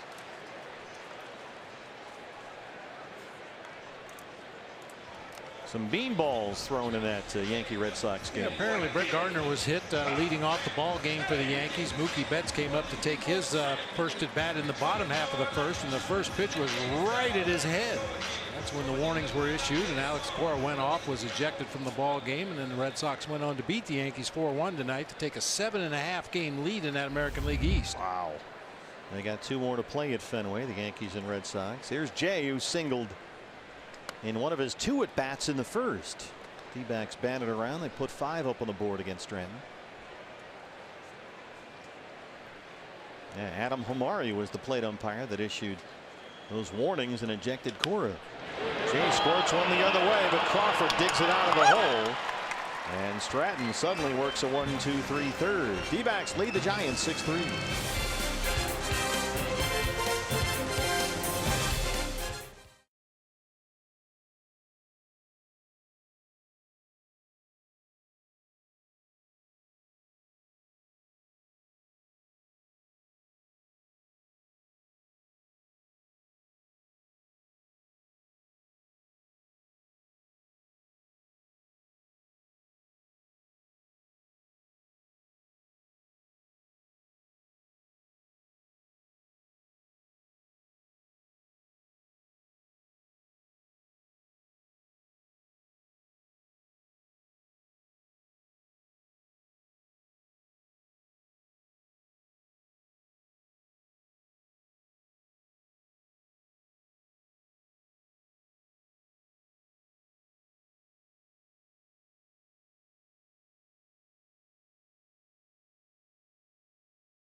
Dodger Stadium 1-0 until George Springer shoots one into left center.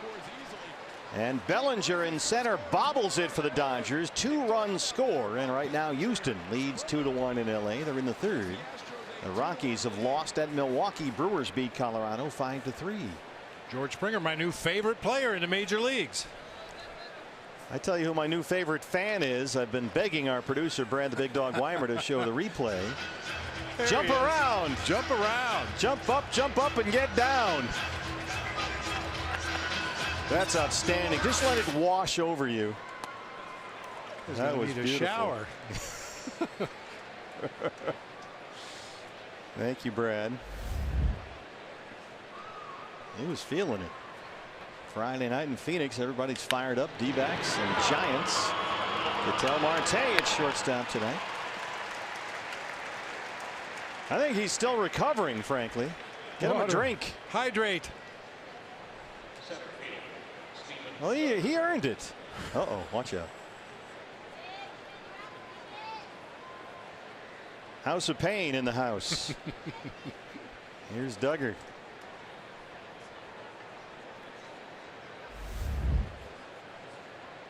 D-backs will put 3 infielders on the right side against Duggar.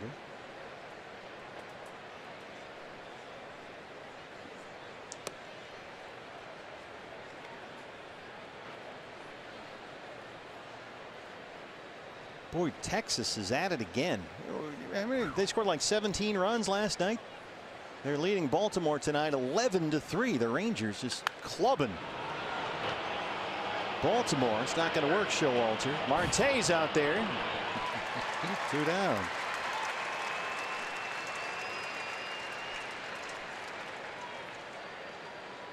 Boy, you see the Angels won in Cleveland 7-4. Ohtani homered twice. Wow. Yeah.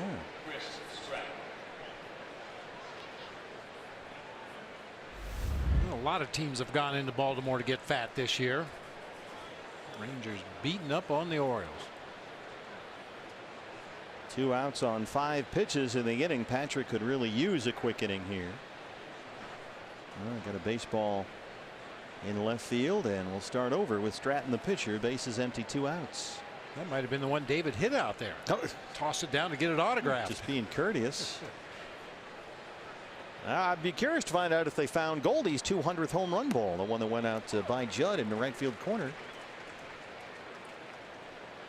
Yesterday was the anniversary of his first ever major league home run, and tonight he got number 200.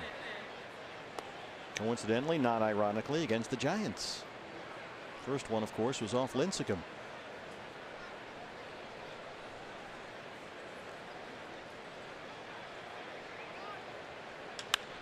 Stratton slaps it into right center. And a 2-out single for the pitcher brings up McCutchen.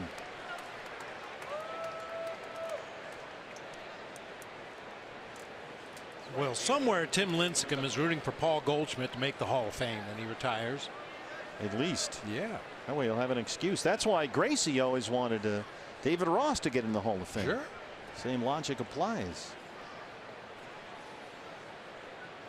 McCutchen 0 for 2.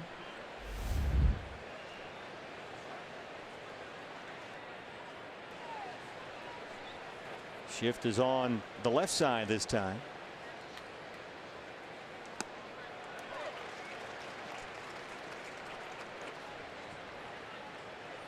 Well, you can see McCutchen's eyes light up. Initially, he thought that was going to be a fastball up and out over the plate, a pitch he really handles well, and then that late break brought it down and into the strike zone. Spiked a slider that time. It's 1-1.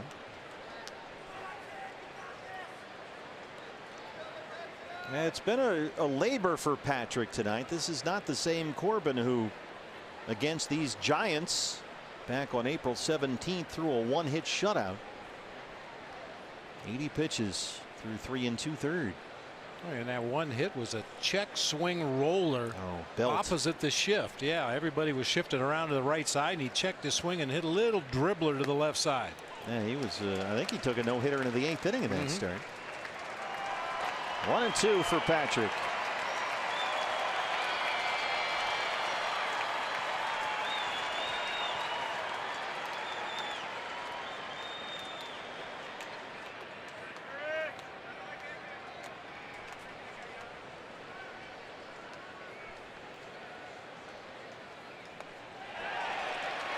Yes, he went. Corbin's 6th strikeout. D-backs have a 6-3 lead.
I got traded here. I had to play right field. I was with Finley. Finley was probably, listen, I had Dwayne Murphy as my outfield coach, and then I had Finley. So I learned from two of the best how to play the outfield. I've never played outfield ever. So the Diamondbacks traded for me in '99, and it put me in right field. And I'm like, I just did everything Finley told me to do. He said, every day you come out, find out how many steps it is from start of the warning track to the fence. Tony Womack and Son shagging flies with Archie Bradley ahead of tomorrow's annual alumni game here at Chase Field. Some of the D-backs legends mic'd up during batting practice. We'll have the best clips for you over the course of the game tonight, as Goldie leads off the bottom of the 4th against Chris Stratton. Goldie homered in the 1st, his 24th of the season and the 200th of his career. He batted twice in that 1st inning, struck out with the bases loaded to win that 5-run Diamondback first. D-backs sent 11 men to the plate against Stratton in the 1st. Goldie ahead 2-0.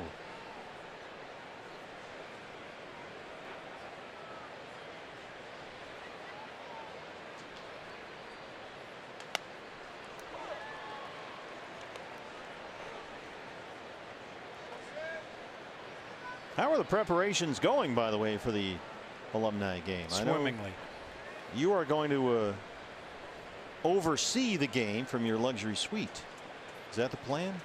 It's part of the contract for being the commissioner for the alumni game. You actually get a suite with multiple phone lines and internet connections so that I can stay in touch with all the other alumni games going on around Major League Baseball. You'll just be up there ordering a pizza. Who are Probably. you kidding? Yeah, that's a nice deal, a suite deal, if you will. Yeah. Now, does your staff get to enjoy the suite, or are they out of luck? Well, of course. Somebody has to answer the phones and get me coffee. And We can't have you answering your own phone. That's just embarrassing. You've reached Bob Brandley's suite. Your call is very important to us. Please hold. Operators are standing by. Peralta standing by. He homered his last time up.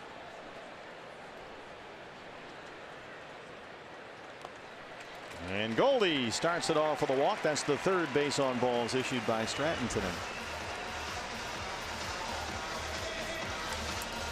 We showed you that sound, Tony Womack talking to Archie Bradley. Here's the pitch-by-pitch of David Peralta's home run. Before we get to that, change up off the plate away, misses down low with a breaking ball. Fastball up in the zone, and then an off-speed pitch on the outer 3rd. Not quite sure what that was. 82, probably a change-up. David, 17th of the year. That matches his career high.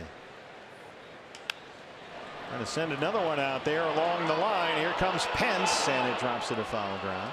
I was going to say about Tony Womack talking to Archie Bradley. The other person in the picture with the big brace on his right arm was Tony's son, just coming off Tommy John surgery. Like father, like son. Tony had Tommy John surgery too back in the day.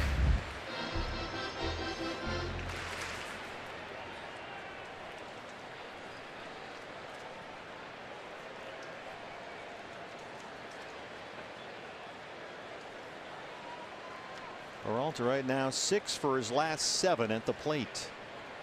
Coming off a 4-hit night last night. That fastball's in for a strike. It's 0-2.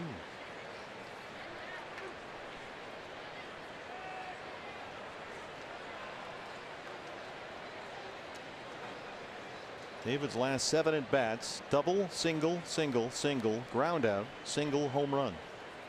That's pretty good. And he belts that one into the corner. And we're off to the races. It gets to the wall. Goldie will stop at third. It's a double for the freight train, who's 3 for 3.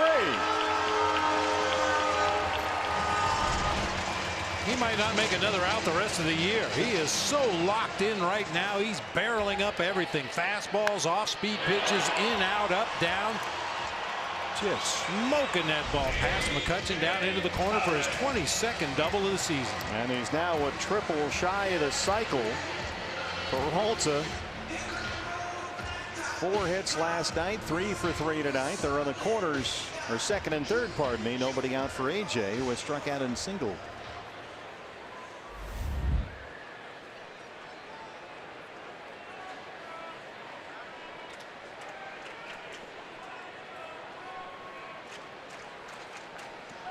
The way the Giants have been battling and kind of chipping away, I don't think the lead can get too big. Even though they got 5 in the first, they did leave the bases full. Now 2 on, no outs to start the 4th. That curveball slipped on Stratton. 1-0. You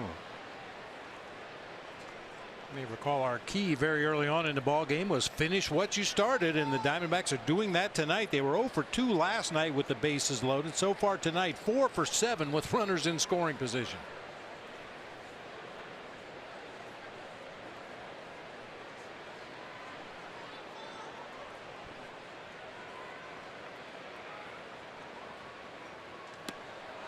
There's that Stratton spinner, the big curveball.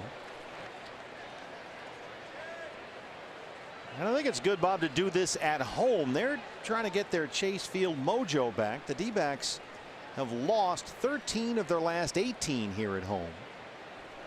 And they're only a game over 500 for the year at Chase Field. So that's got to change over the next 2 months. Start putting up some big numbers on the DBTV board. Fastballs upstairs, 2-1. We had a shot of the dugout there. Robbie Hammock sitting right at the right hand of Jerry Narron tonight. And everybody kind of moves up the totem pole when the manager's gone for a night. Jerry Narron taking over as the acting manager, and Robbie Hammock assisting as the bench coach tonight.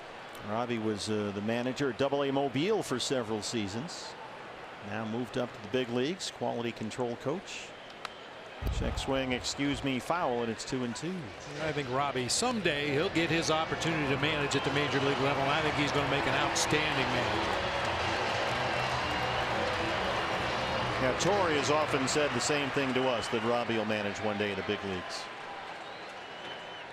It certainly helps being primarily a catcher during your playing days. But Robbie Hammock, I think people forget, when he first came up, was kind of a super utility guy. Played a little third base, played a little outfield, could play second if we needed him to, could plug in at first base. And everybody knows that catchers are smarter anyway. Of course. Just common sense. Change up. AJ lays off, and he's worked at full 3-2. Stratton now at 80 pitches in the ball game. Escobar on deck. He's singled twice. Only went 3-2 on Goldie, lost him for ball 4. Peralta doubled. Now it's full on Pollock.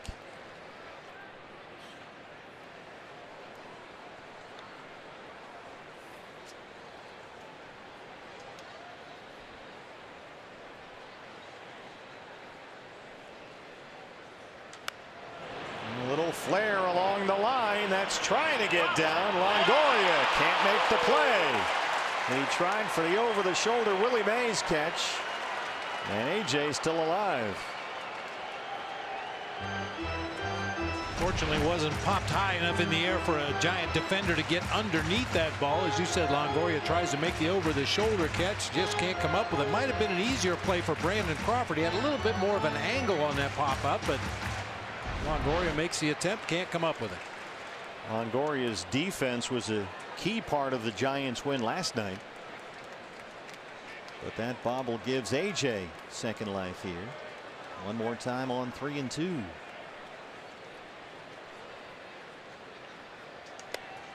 The bases are loaded. His second walk in the inning. And here comes Escobar.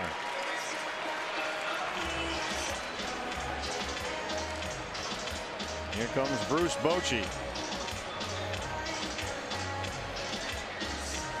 It was not Chris Stratton's night, to say the least. His first start since July the 3rd, and it did not go well. He leaves with the bases full, trailing 6-3.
And 6-3. They got the bases loaded with no outs in the fourth inning.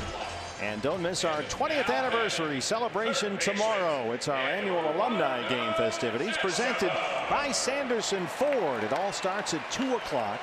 A special pregame ceremony honoring the 20th anniversary team, and then the D-backs and the Giants at 5:10. Get here early, get the t-shirt giveaway courtesy of Gila River Hotels and Casinos. Check it out, dbacks.com. We'll see you down here tomorrow. Should be a lot of fun. Guy blocked the left-hander who worked both the 8th and 9th innings last night. Is on in the 4th. Escobar, the hitter. Bases full, nobody out. So Block inherits a mess.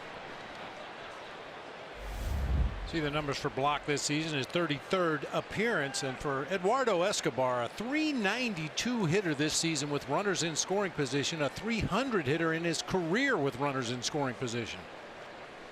Escobar 2 for 2, a pair of singles. He's got an RBI. He scored a run. Keep in mind also Block in working 2 innings in the ball game just last night threw 45 pitches. So it's not like he's rested and ready for this one. He gets Escobar to pop up, foul ground. Infield fly rule call, and Slater collects that one. That'll bring up Daniel Descalso. Well, the call that the umpires actually make down at field level is infield fly rule if fair. And that ball trickled into foul territory that time, so technically the infield fly rule wasn't on that particular play. They have a caveat when they announce infield fly rule if fair. They make the signal, and then it ends up being caught in foul ground. Descalso walked and scored on that 5-run first.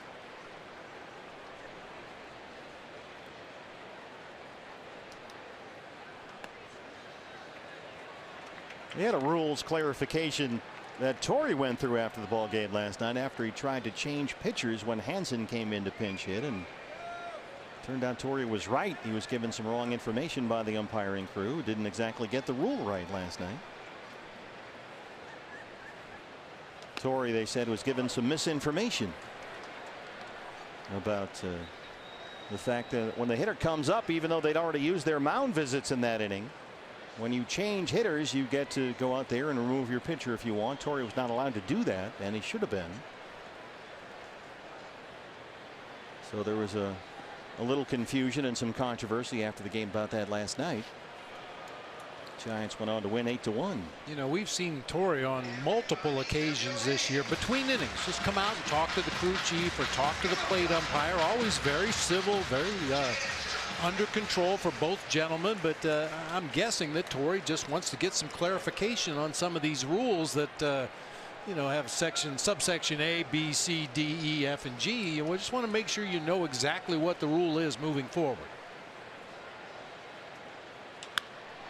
This is tapped to second. Darno shovel toss to Crawford.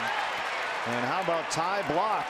Inherits a bases loaded no out mess and gets out of it. It stays 6-3.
Archie Bradley's famous Labrador crash. You'll remember back on June 30th, Archie got home from a game, went to let Crash in as he does each and every day, and Crash was not there. Panic set in for Archie. He couldn't find his puppy, but lo and behold, Archie took to Twitter, let his fans know that Crash was missing. Hey, and guys, buddy. we have a great story buddy. because a couple of followers and fans of the Diamondbacks saw the tweets. They found Crash and they reunited him with Archie. Crash is destroying the booth, Kate. Here. And today Archie brought those fans out to enjoy batting practice with him and Crash, and now we're getting to hang out with him. Crash, of course, got his name from Bull Durham. And by the way, he's tearing up the booth. He was very well named. Yes. Hey, buddy. He's like a bull in a china He shop. sure is. What a good dog, huh? Yeah. That is a handsome and a great pup. story, right? I mean, yes, and this is Archie's Army. This is who helped find Crash and bring him safely home. And Archie said it's just a great story. He was distraught, but fortunately, Crash was only missing for less than 24 hours thanks to the power of Twitterverse. Crash has been hanging out at the ballpark here all day. We got to hang out with him earlier this afternoon. Oh, and a very good dog. He does know where to go. Conveniently located to where BB throws out any food he eats, right to the trash can, right? Little chocolate milk in there. 2-2 on Nick Hundley. And Corbin gets the strikeout with that slider. That's number 7 for Patrick.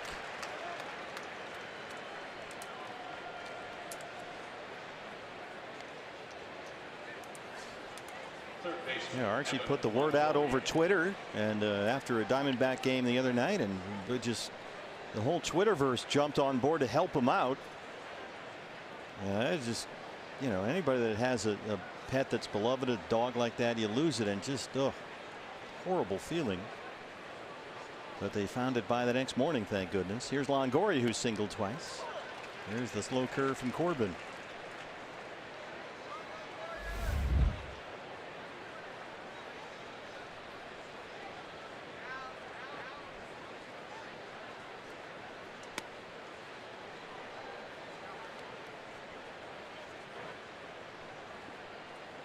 D-backs have out hit the Giants 10-7. They lead it 6-3, but it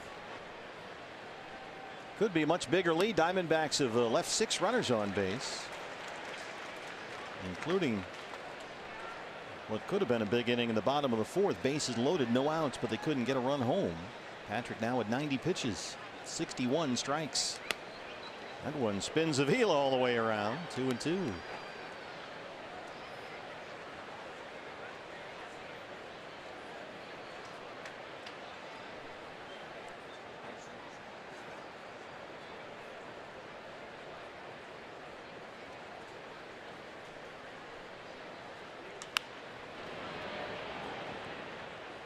About this, partner. Yeah. Brent Anderson had a perfect game going against the Tigers in Oakland tonight. He gave up a couple of base hits to the Tigers in the 7th. But Blaine Hardy for the Tigers has a no-hitter going. Wow. Still? Yeah. They are still scoreless at Oakland, according to our board. Fastball kind of jammed Longoria. Soft fly to center for AJ. 2 outs. This is remarkable, the way the game has evolved. A lot of power, a lot of walks, a lot of strikeouts, but still you see these excellent pitching performances from time to time. Guys will carry a no-hitter in the 7th, 8th, 9th inning. It's happening with regularity. The 3 true outcomes is kind of a problem. Walks, strikeouts, and home runs. There's too many of all 3. And the ball's just not in play enough. That's a big concern, I know, for Commissioner Rob Manfred.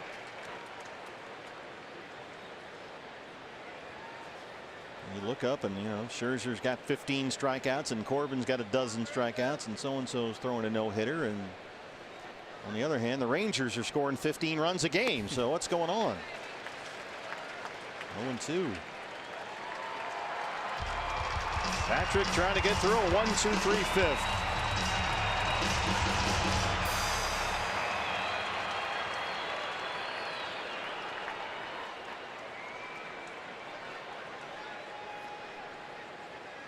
Got him. 8 strikeouts through 5 for Corbin, who holds his 6-3 lead.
Closer Wade Davis. Oh, there it goes. Eric Thames, the 3-run walk-off homer with 2 outs in the 9th inning. And the Brewers come back to beat the Rockies 5-3 at Miller Park. Ketel Marte leads off the bottom of the 5th against Ty Blach. So Wade Davis, who blew the save yesterday in St. Louis against the Cardinals, blows another one tonight in Milwaukee against the Brewers. Dodgers are trailing the Astros 2-1. They're in the 4th inning in LA. Here it's 6-3 Diamondbacks in the 5th. National League West. It is going to be an absolute sprint to the finish. 4 teams all within 5 games of one another in the division, 1 and 2. You saw that reaction by Wade Davis after giving up that game winner. Not quite as demonstrative as Sean Kelly for the Washington Nationals. Crawford at shortstop. Yeah, he got cut after that, didn't he? Got designated immediately after the ball game. That was the game when the Nationals scored 25 runs. They were up by 21 runs or something, and Kelly came in the ball game to pitch and gave up a home run and fired his glove down on the ground and then looked into the dugout at manager Dave Martinez, and Mike Rizzo, the GM, said that's disrespectful to the uniform, the fans, and your manager. We'll see you later, Sean Kelly. Here's Avila. You know, the pieces in Washington have never quite seemed to fit. They got a lot of talent. They got a big payroll, but it's never quite synced up there. They got rained out today against the Reds. Avila has walked with the bases loaded and struck out. He's 0 for 1.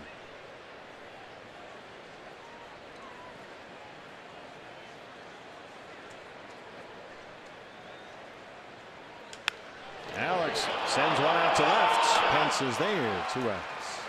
Receive 15% off at the Chase Field Team Shop when you use the card by Gila River Casinos.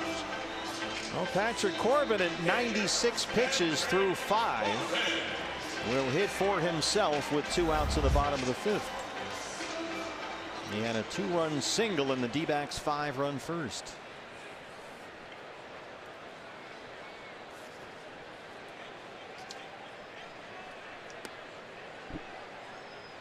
Sinker at the knees was in there, but Lance Barrett says ball 1.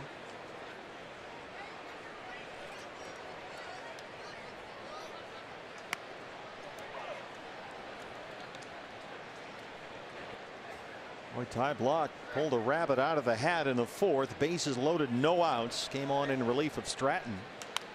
Got a pop up and a double play, and the Diamondbacks were unable to score. That's after he worked 2 innings in the ball game last night.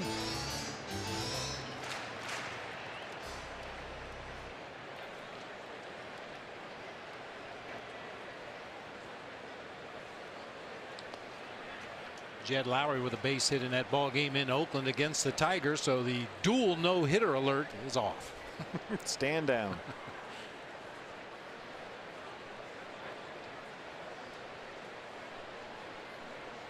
Well, for a long time, Rick Porcello in Boston was working on what basically a 1-hitter. The 1 hit was a home run, so there was no shutout, but I think he pitched 8 innings of 1-hit ball at least.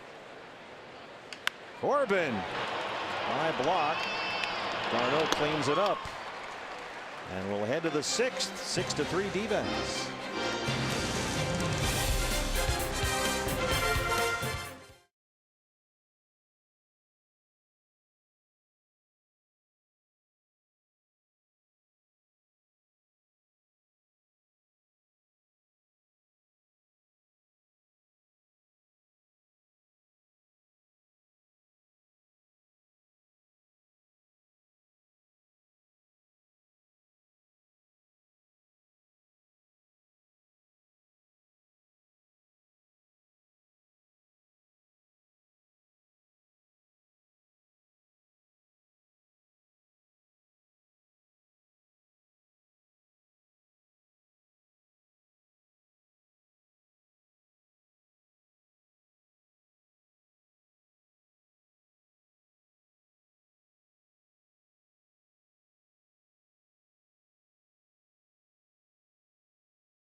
Notice one thing in common, all these 8 strike 3 pitches, sliders.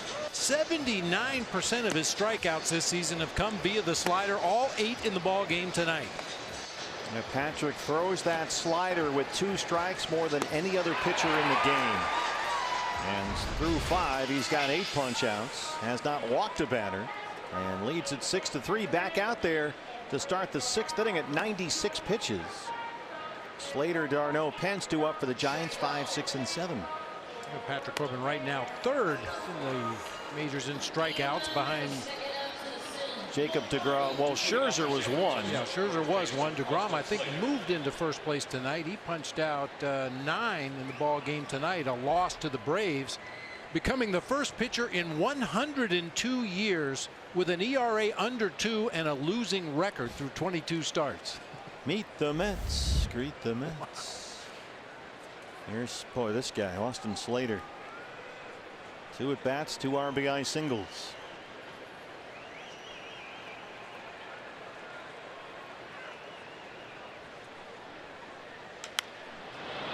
Hits one high in the air to deep center.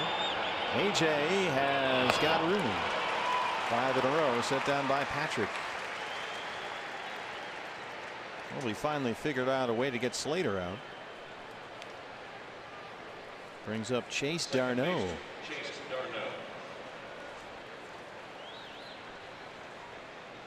Speaking of the Mets, Chase Darno may sound familiar. His brother, of course, is Travis Darno, the Mets catcher. A couple of big league brothers.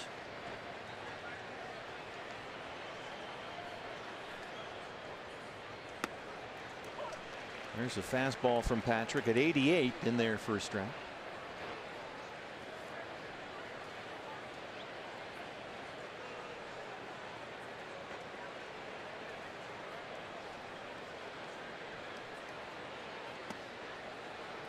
And the bullpen with Corbin approaching 100 pitches starts to get busy. Yoshihisa Hirano warms up in the Sanderson Ford bullpen. Pitch number 100 from Corbin on the way to Chase Darno.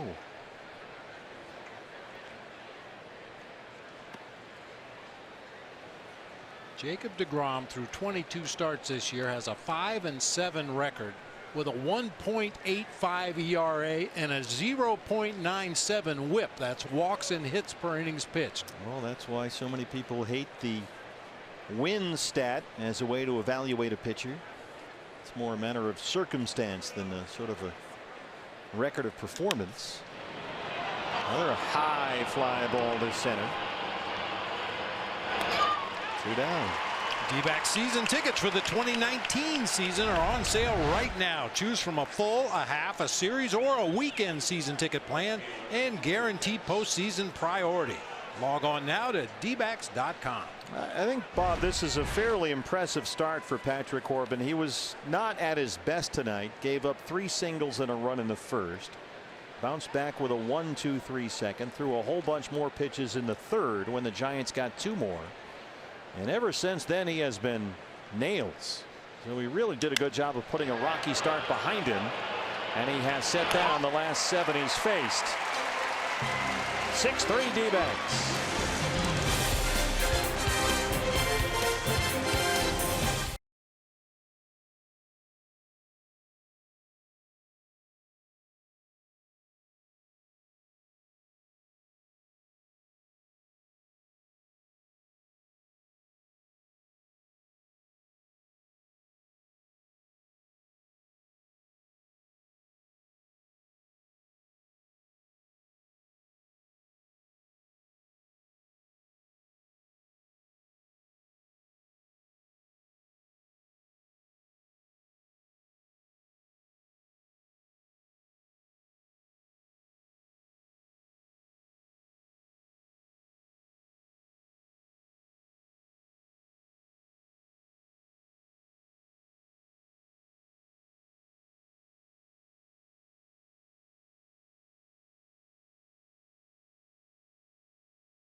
At Chase Field, D-backs lead the Giants 6-3. Sunday, the premier Mexican soccer team, Xolos de Tijuana, returns to Fox Sports Arizona to take on Club Leon. Live soccer returns Sunday at 6 o'clock right here on Fox Sports Arizona. Xolos de Tijuana and Club Leon coming up on Sunday. John Jay leads off the bottom of the 6th against Ty Block. You know, as I often do, I swung by the old mailbox. Oh, good, good. And the letters are pouring in from people from Ohio. Really? I've noticed a disturbing trend as Jay lines out to Crawford, who can't collect it, and Jay's aboard.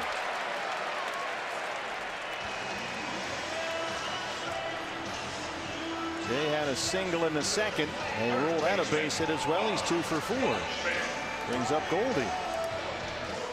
Well, I know we have a lot of D-backs fans back in the Buckeye State. And they're all writing letters. Here's Goldie, who homered in the first, walked his last time up. The home run is 24th of the year, number 200 on the career.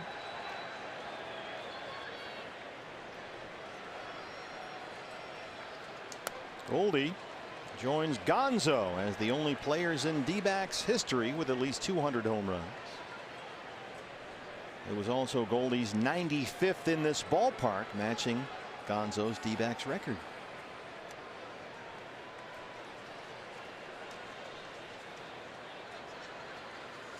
I got a letter from Jim Cullison of Scottsdale. Wrote us. Steve and Bob here at Chase Field in Phoenix. He says, Bob, I have 2 things in common that probably no one else in the Valley has. I grew up in Coshocton. Get out of here. Yeah, Jim Cullison. And I attended Ohio University. How about that? Stand up and cheer. I had to move this letter to the top of the stack. Cheer loud and long for old Ohio. Now, he was there from 61 to 65. He's a little ahead of me. But he says to all his friends, see, there really is a place called Coshocton. Yes, indeed there is. He's been trying to convince people, apparently, that it actually exists. So thanks to Jim Cullison for your letter. Go Bobcats. Goldie hits one to center. Duggar's out there.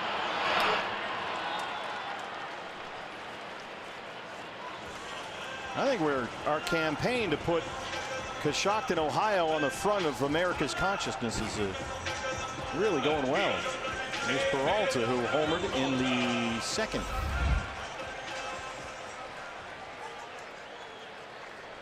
David has singled, homered, and doubled, which, if you do the math, means he's a triple shy of the cycle.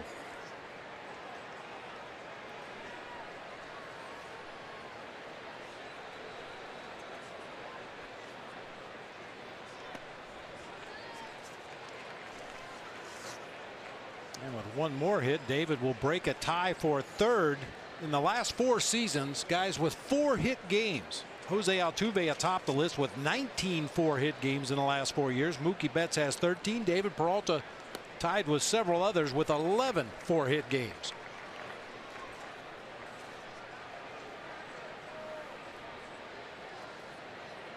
Boy, they come in bunches for David. When he gets locked in at the plate, it doesn't matter if it's a righty or a lefty, a hard thrower, a soft tosser. He's going to find a way to get the barrel on the ball. 7 hits in his last 8 at bats, going back to last night. He's ahead 3-0.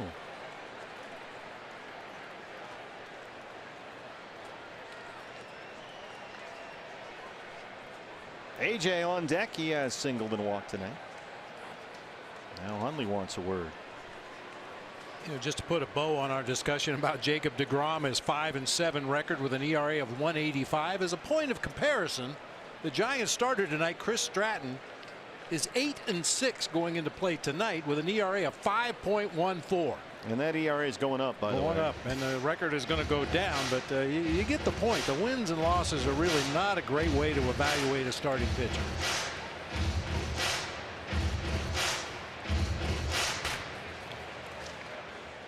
I mean, to look at the year that Patrick Corbin has had. He's been outstanding all year long. He's been an all-star pitcher. He's only got 7 wins. A lot of no decisions in there. He's made 22 starts. Fastball misses, and Peralta's aboard for the 4th time tonight. 2 on and 1 out for AJ. When talking about Patrick's performance tonight, there was a time even earlier this season if Patrick gave up a run in the first inning, threw 25-30 pitches to get out of the first inning, he might not get out of the second inning.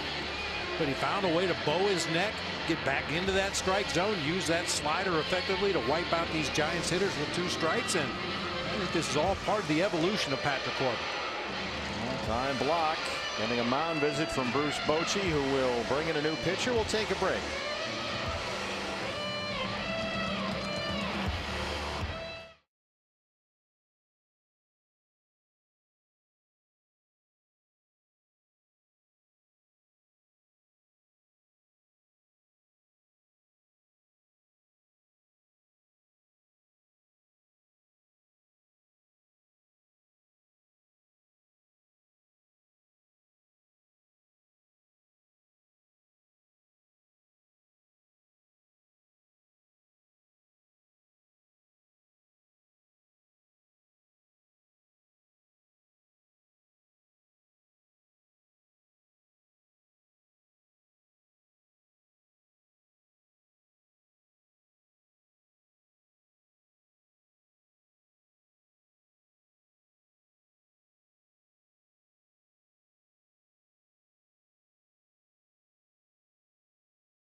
Take a look back at this day in baseball history, brought to you by Geico. In the span of about an hour, the Upton brothers both go deep to get their 100th career home runs on the same night.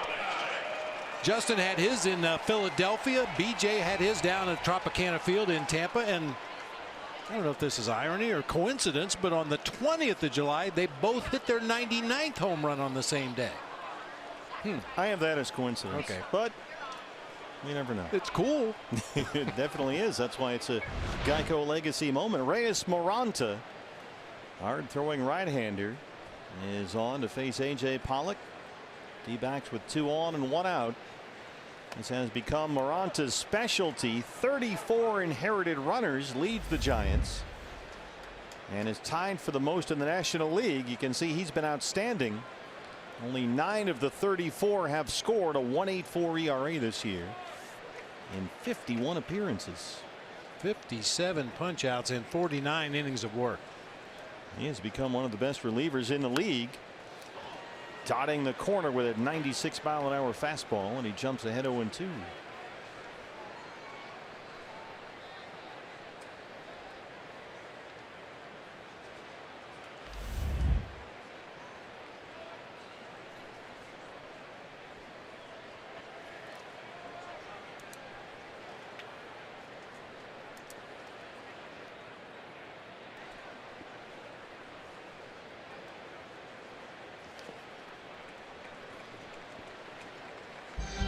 Threw about a 55-foot slider there, 1-2.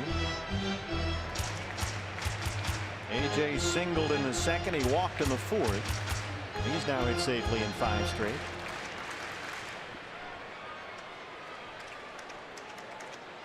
D-backs with 6 runs on 11 hits. They've left 6. Jays at second. Peralta's at first.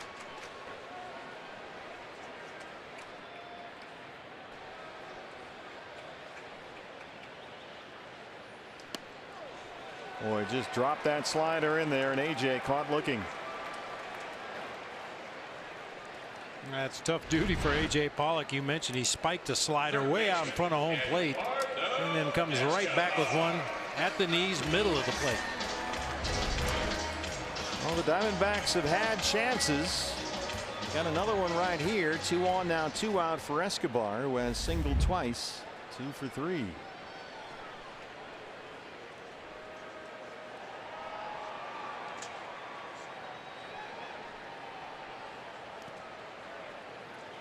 mean, you're certainly not going to shake a stick at a 5-run Diamondback first, but they did leave the bases loaded in that inning. Goldie struck out to end the first. Could have been a lot more.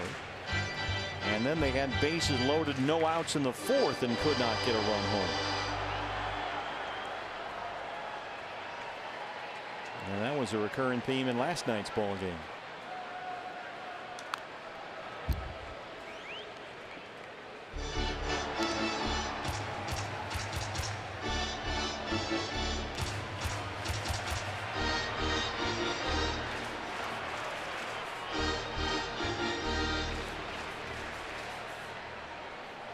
There's a look from Moscam.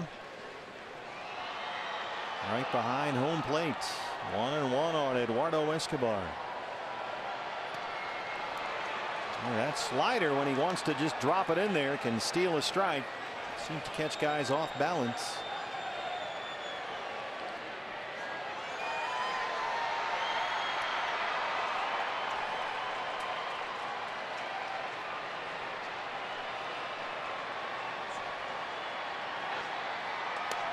And he chased a high fastball. So the Diamondbacks strand 2 more. It stays 6-3.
With you. D-backs lead the Giants 6-3. Calling all kids between the ages of 10 and 16.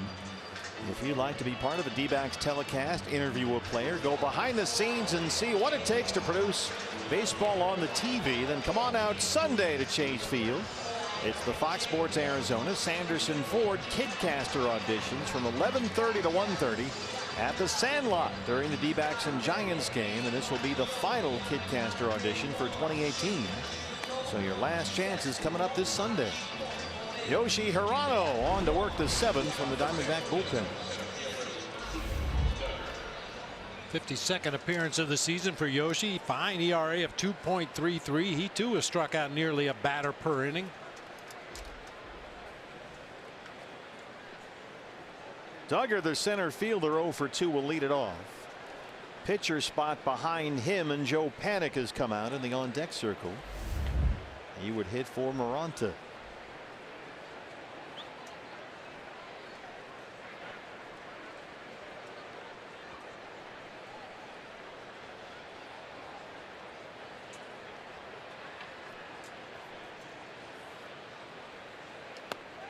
There's a fastball for a strike.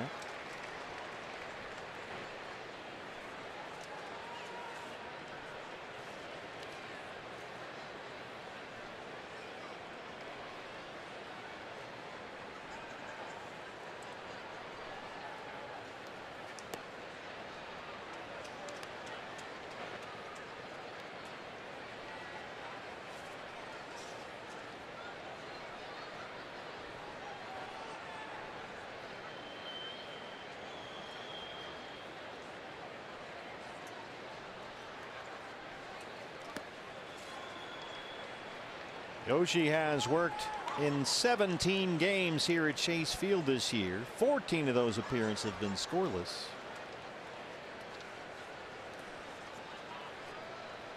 He'll get 8, 9, and 1 here in the Giants' 7th.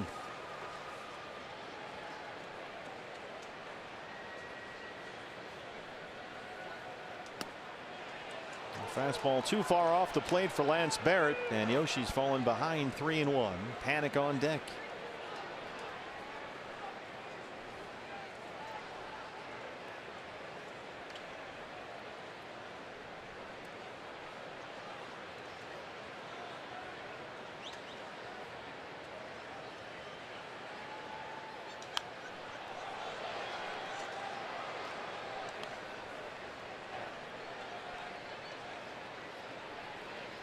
Dodgers still trailing at home. The Astros have a 2-1 lead. They're in the 6th inning in LA. Rockies lost at Milwaukee 5-3.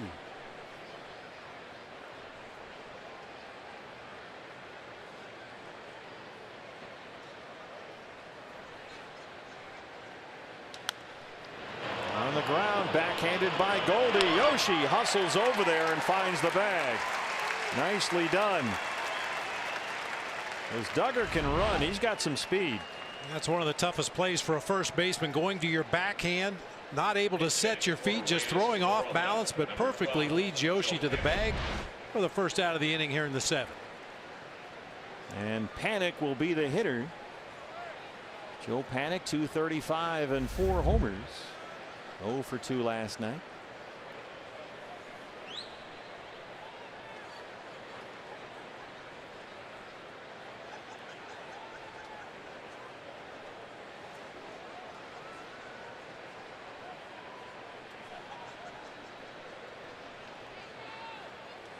Cell phone lights start to flash here at Chase. There's a strike.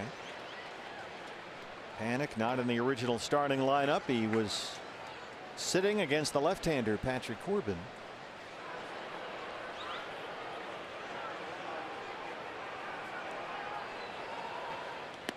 Swing and a miss on the split. 0-2.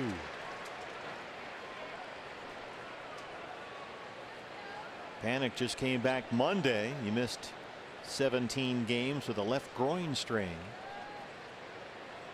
He was out nearly 50 games earlier this year with a left thumb injury. So Panic's had a tough year. We talk all the time about those hand and wrist injuries. It always takes a lot longer than you anticipate to get back to full strength. You might be able to get back on the field and play, but it's not going to be at the same level before you had the thumb injury. Yeah, thank goodness that AJ has bounced back so well from his avulsion fracture he suffered on that diving catch attempt in the middle of May. Panic was out all of May. He in fact had surgery to repair a torn ligament in his left thumb. 2-2.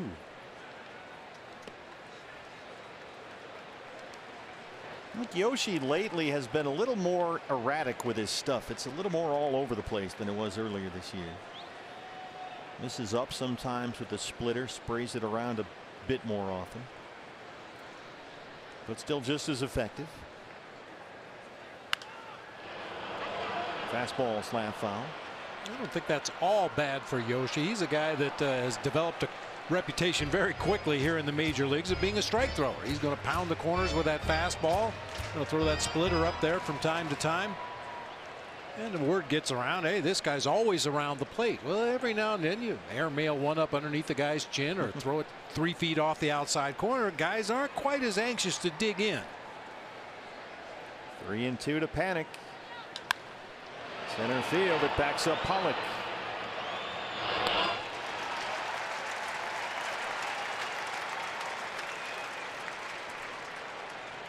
Here's McCutchen, 0 for 3 in the leadoff spot.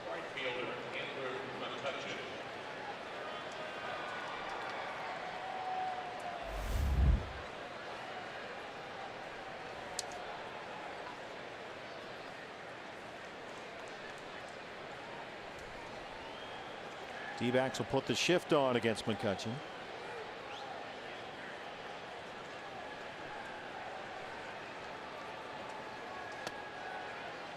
See, that's what I'm talking about. That splitter's way up and way in.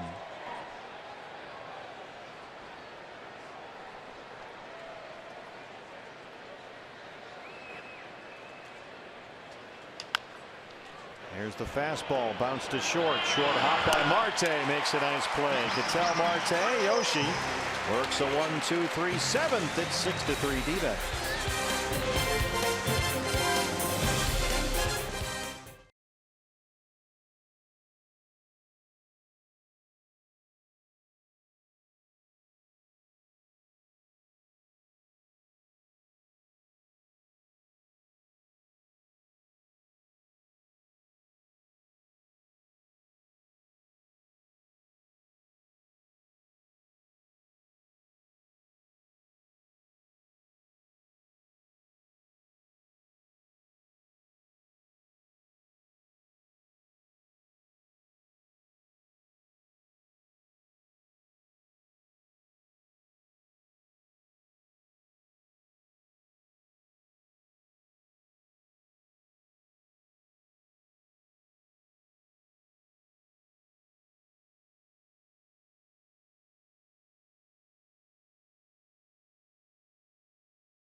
Back at Chase Field, D-backs have a 6-3 lead over the Giants, set for the start of the bottom of the 7th inning. What's next brought to you by CenturyLink. A big day here at the ballpark tomorrow. Of course, you've got the annual alumni game. Gates open at 1:30 for that. The game is at 2. And then you've got the game. We'll introduce the 20th anniversary team. And then finally, it's Andrew Suarez and Clay Buchholz, a 5:10 start. I'll have everything for you right here on Fox Sports Arizona. Special hour pregame show as we televise the introduction of the Diamondbacks 20th anniversary team as selected by you, the fans. Here's Mark Melancon, the one-time closer. He worked an inning in the ball game last night, his 23rd appearance of the year. On to start the bottom of the 7th. Daniel Descalso will lead it off for the D-backs.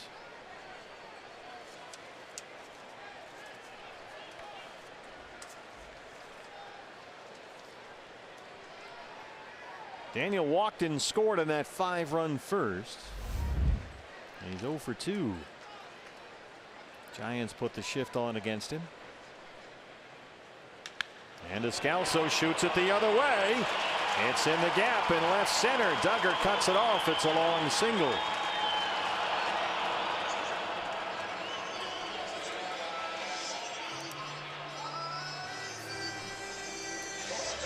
So Descalso first pitch swing, and here's Ketel Marte.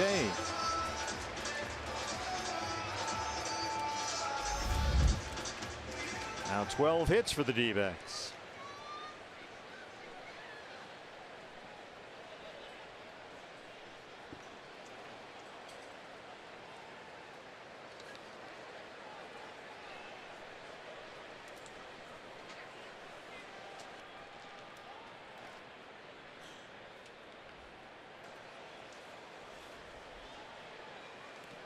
Giants will have 2, 3, and 4 due up in the top of the 8th inning as Descalso stays put down there.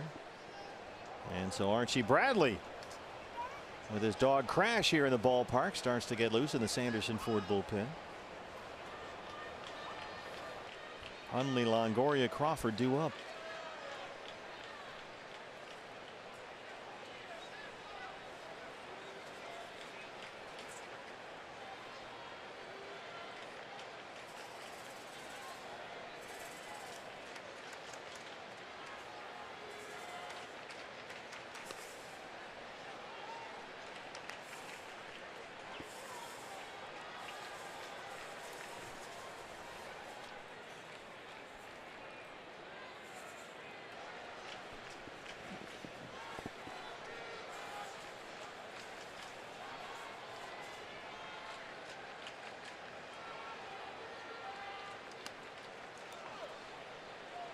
the cutter from Melanson, 2-1.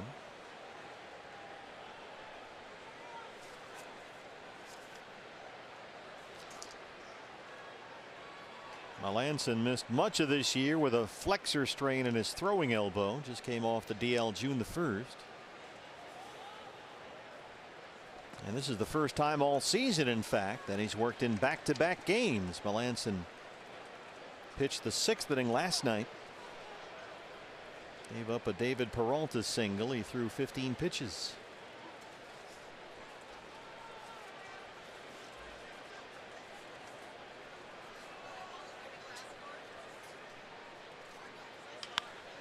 Over the mound, Crawford gets behind the bag, steps on second, and turns a double play.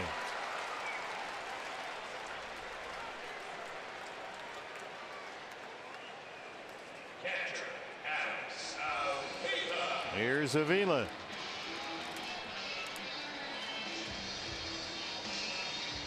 That's the 3rd double play turned by the Giants infield tonight.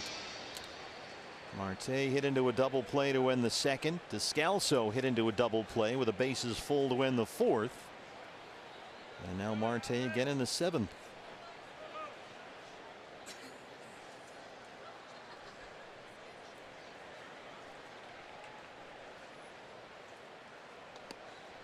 Really not surprising. Melanson had some elbow issues earlier this year. He had a 4-year run there where he was a horse. Sure was. Back-to-back 72-game seasons for the Pirates, followed by a 78-game season.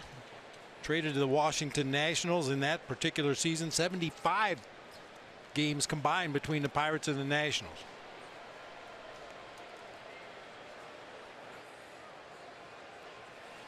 He's always been pretty much the same guy as far as his arsenal. That cut fastball, real good straight changeup, and a big over-the-top curveball. He came up in the Yankee system, Mark Melanson, and there was a while where he was a minor leaguer where he was going to be the next Mariano. He was a very highly rated prospect. He pitched, of course, at U of A in Tucson. 9th round pick by the Yankees back in '06. Broke into the big leagues with New York in '09.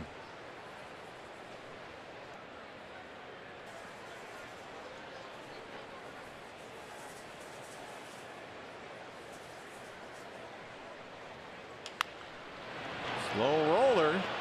Crawford in front of Darno. Shovel pass, and they get the out. Well, it's time to bring in the beer. Diamondbacks with a 3-run lead as we head to the 8th.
And get the Archie Bradley t-shirt at the Chase Field Team Shop. Don't forget, fans, some big series coming up in September. Don't miss them. The Cubs in the middle of September, the Rockies, then the Dodgers. September is going to be absolutely fantastic. Every game critical. Don't miss a moment. Get your tickets at dbacks.com.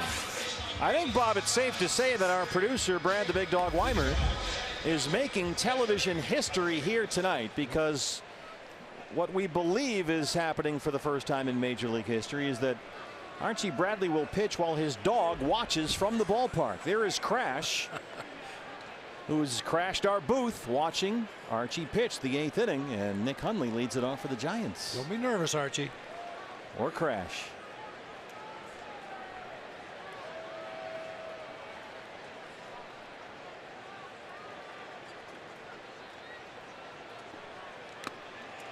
Hundley came on for Buster Posey. Posey had to leave the ball game in the 3rd after he singled, and we didn't ever get exactly why from the Giants. Buster Posey had to leave the game.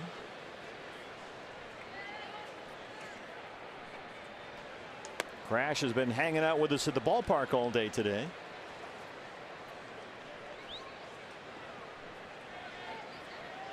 Ketel Marte slides over to second base, replacing Daniel Descalso. Nick Ahmed into the game at shortstop. Nick will bat 9th, pitcher spot now 6th in the D-backs order.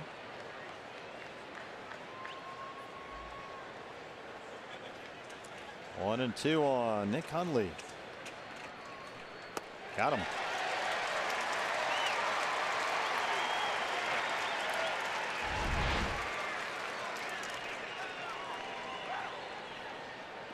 Just threw a fastball right by Nick Hundley on that inside corner, and Crash loves it. Evan Longoria.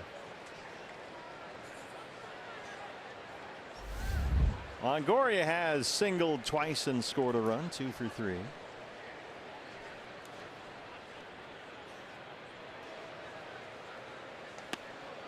There's the curveball, and he steals strike 1.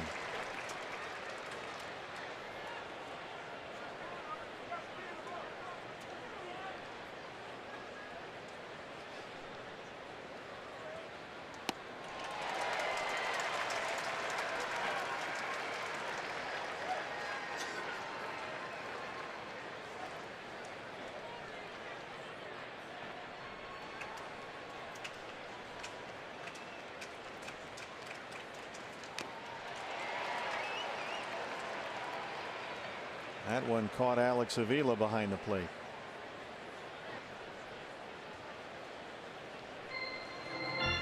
Been a rough night back there. Plate umpire Lance Barrett got a foul ball in the throat that got under his mask. Buster Posey has had to leave the game for the Giants, and now Avila fortunately seems to be okay.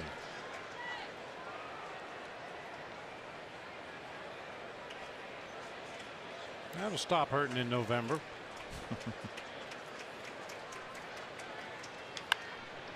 Ahmed at shortstop.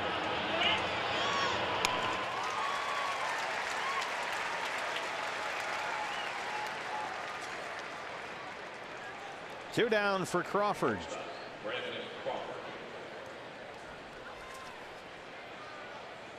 D-backs in the bottom half of this inning will have Ahmed, Jay, and Goldie due up 9-1 and 2. By the way, we are told just moments ago that Buster Posey did have to leave the ball game with concussion-like symptoms. So maybe it was that foul tip he took off the face mask very early in the ball game after all. We're not sure, but concussion-like symptoms for Posey, that's been a problem for him in the past. 0-1 on Crawford. Curveball, high chopper. Here comes Nick. They bring in the beard. He works a 1-2-3-8. Diamondbacks coming up.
surprised to see the Diamondbacks put a 5 spot in the first? No, not at all. And it was really good to see. You know, talk to Torto Valley. He loves playing downhill baseball. That's what happened today. 5 runs, 6 hits in the first inning. Home run by Goldie. It's a nice job to see them get those big hits. Steve and Bob, lots to talk about on the post-game show, but Brandon and I are going to do his 4th side session of the day in preparation for the alumni game. But we will be back in time for the post-game show.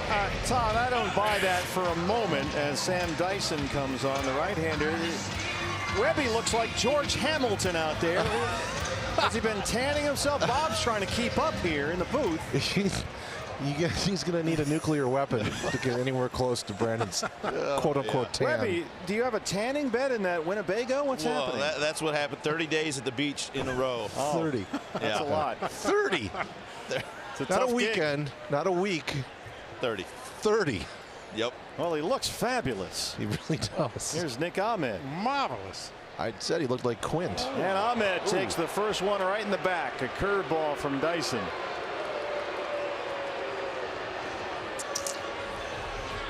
Yeah, I saw Webby earlier today and figured I better do something if I'm going to be on the same post game with him. Got some catching up to do. That is George Hamilton level tanning right there. Lots of makeup. See the numbers on Dyson, 53 appearances. That leads the Giants. In fact, it's the second most in the league. So Ahmed takes a curveball between the 1 and the 3. Here's Jay, who's 2 for 4.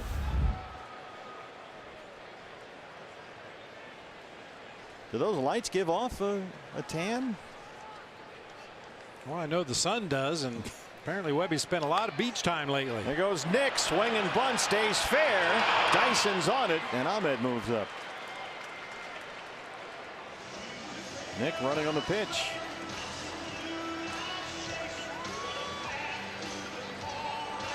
Here's Goldie.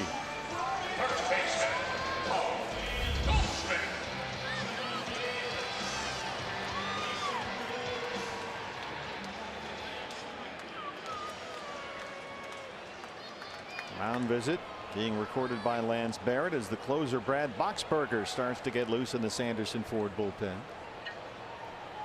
Goldie tonight has homered and walked. 1 for 3.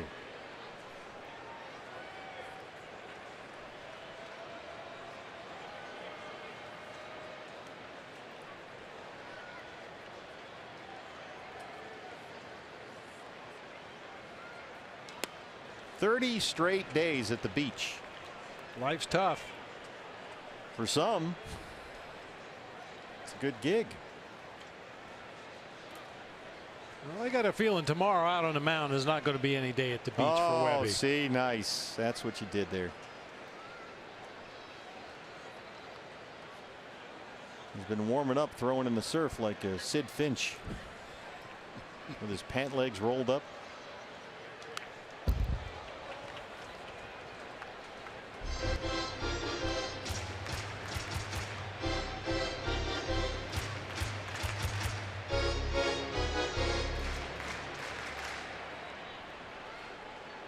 This would be a nice win for the D-backs. Rockies lost at Milwaukee. Dodgers trailing right now 2-1 in the 7th inning against Houston.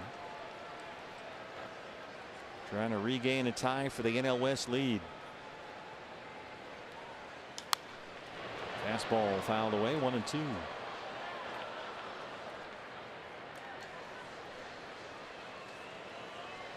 Jerry Narron running the show. The skipper Torey Lovullo under the weather, not here tonight. And we certainly hope Torey's feeling okay and is back soon.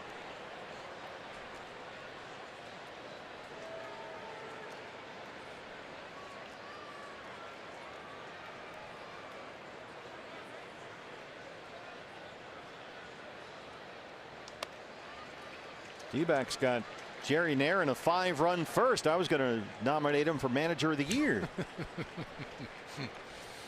Well, that was the 8th time this season that the Diamondbacks have allowed 1 or more run in the first inning and then turn right around and score in the bottom of the first. The 8th time they've done that this year. Only the Rockies have done it more in the National League. 2-2 to Goldie. Up the middle. Darno is right there behind the bag, sneak it in behind Ahmed. And he takes an RBI away from Goldie. What a night it's been for David Peralta, our Chaz Roberts air conditioning and plumbing cool plays of the game. Remember, David had a 4-hit night last night. Tonight he has singled, homered, doubled, and walked. That's a pretty good 2 games for the freight train.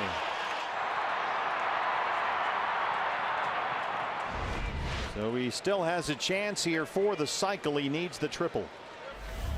Ahmed at third, 2 outs.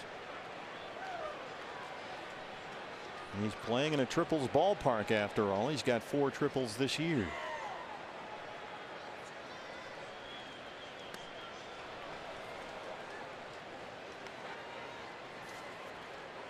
Giants in the 9th inning have Slater, d'Arnaud, and Pence, the scheduled hitters 5, 6, and 7.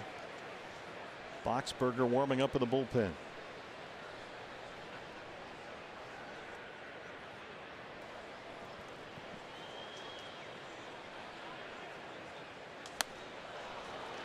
Getting a couple of changeups here. And Dyson's ahead 0-2.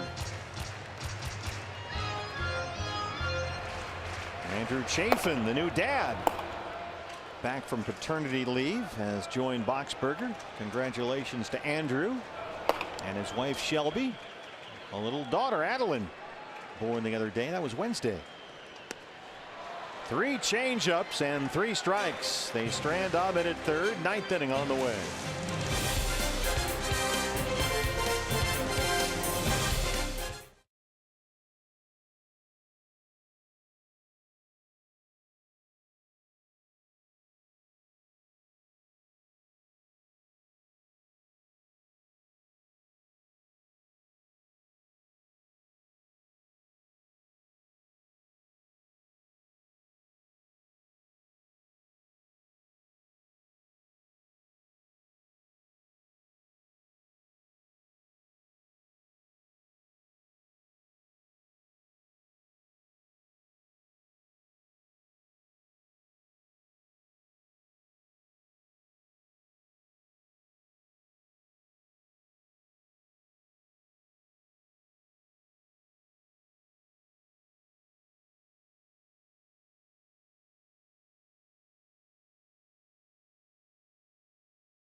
Friday night here at Chase Field. You're going to get a lot more fun with 3 more outs. And the closer, Brad Boxberger, is on to work the 9th inning with a 6-3 lead.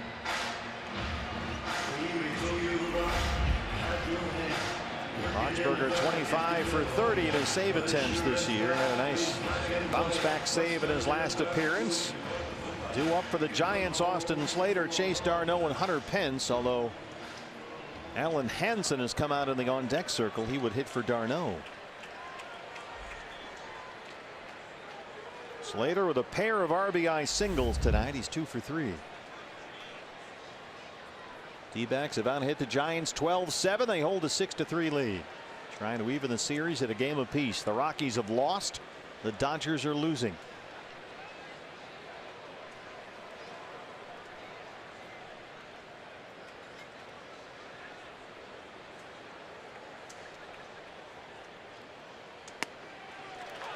Fastballs, a strike, 0-1.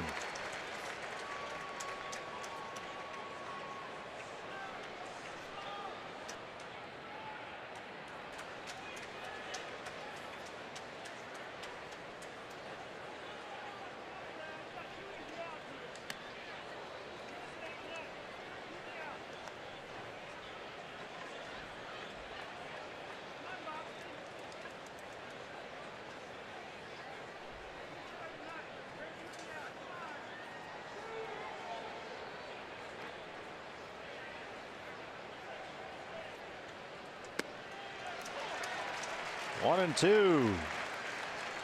Boxberger bounced back nicely after that blown save last Thursday in Chicago. Came back Sunday in San Diego and got his 25th save of the year. And he strikes out Slater to start off the ninth. I'll tell you, when Brad Boxberger is on top of his game, this is what he does. We know he has a great changeup, but that fastball on the outside corner, he pulled that one way over in the batter's box, but just dotting that outside corner with everything with that fastball. Our nationwide vision, eye on the game, that kind of command of the fastball makes that changeup even better. Alan Hansen, who's been a problem for the D-backs this year, hits for Chase Darno. Hansen had an RBI, scored a run last night. 282 and 6 homers. Fastball misses. 1-0. Hansen this year is 8 for 14 as a pinch hitter. That includes 2 doubles, a homer, and 6 RBIs.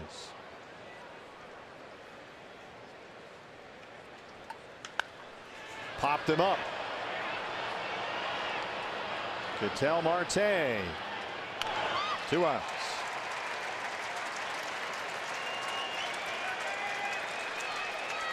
Todd Walsh and George Hamilton standing by. D-backs live post-game show. The best hands in the business. Follows our ball game. D-backs trying to even a series at a game apiece. Clay Buchholz gets the baseball tomorrow. A 5:10 start. Don't forget the alumni game at 2 o'clock. Gates open at 1:30. Here's Hunter Pence. 0 for 3.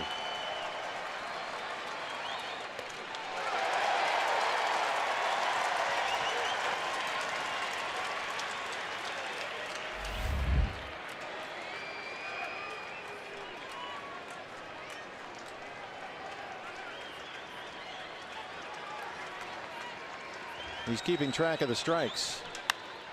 And that's a fair ball down the line in right. 2-out single for Pence, and Duggar will hit.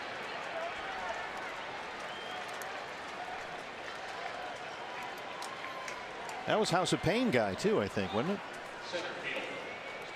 You might be right. Duggar 0 for 3. D-backs put 3 infielders on the right side.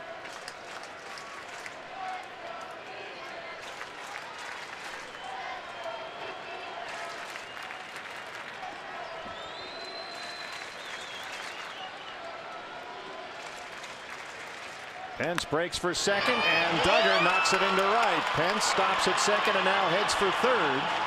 And the Giants, with 2 outs in the ninth, get the tying run to the plate. And Gorkys Hernandez will be the hitter.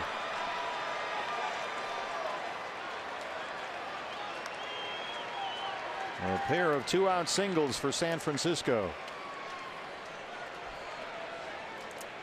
Hernandez last night singled twice and scored a run. 268 with 13 homers, already a career high. And here comes Mike Butcher. When we saw the Giants earlier this season, Bruce Bochy was adamant that up at that point, Gorkys Hernandez had been the most valuable player for the Giants this year. Having a really good season.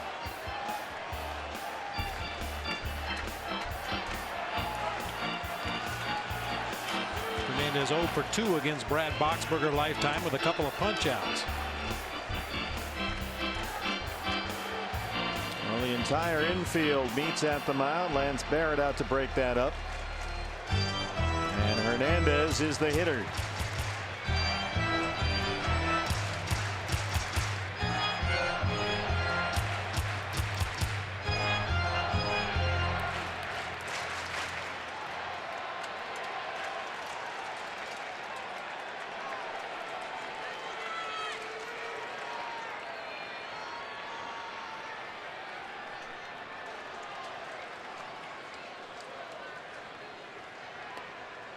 Duggar will take second unopposed. Now a base hit can make it a 1-run ball game. And another mound visit for Avila.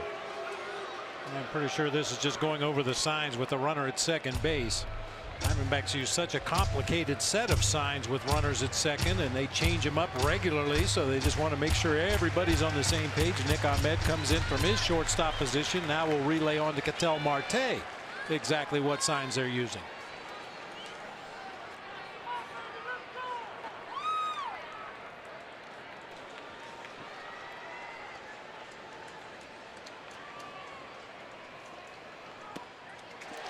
Fastballs, a strike, 1-1.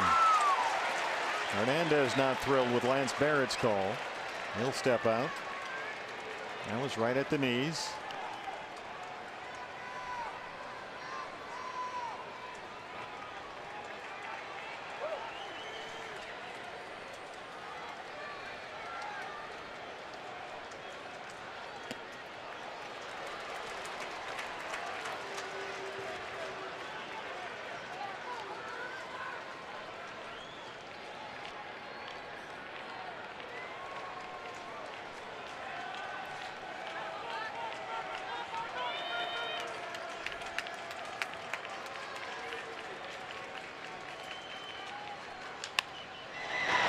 Escobar at third.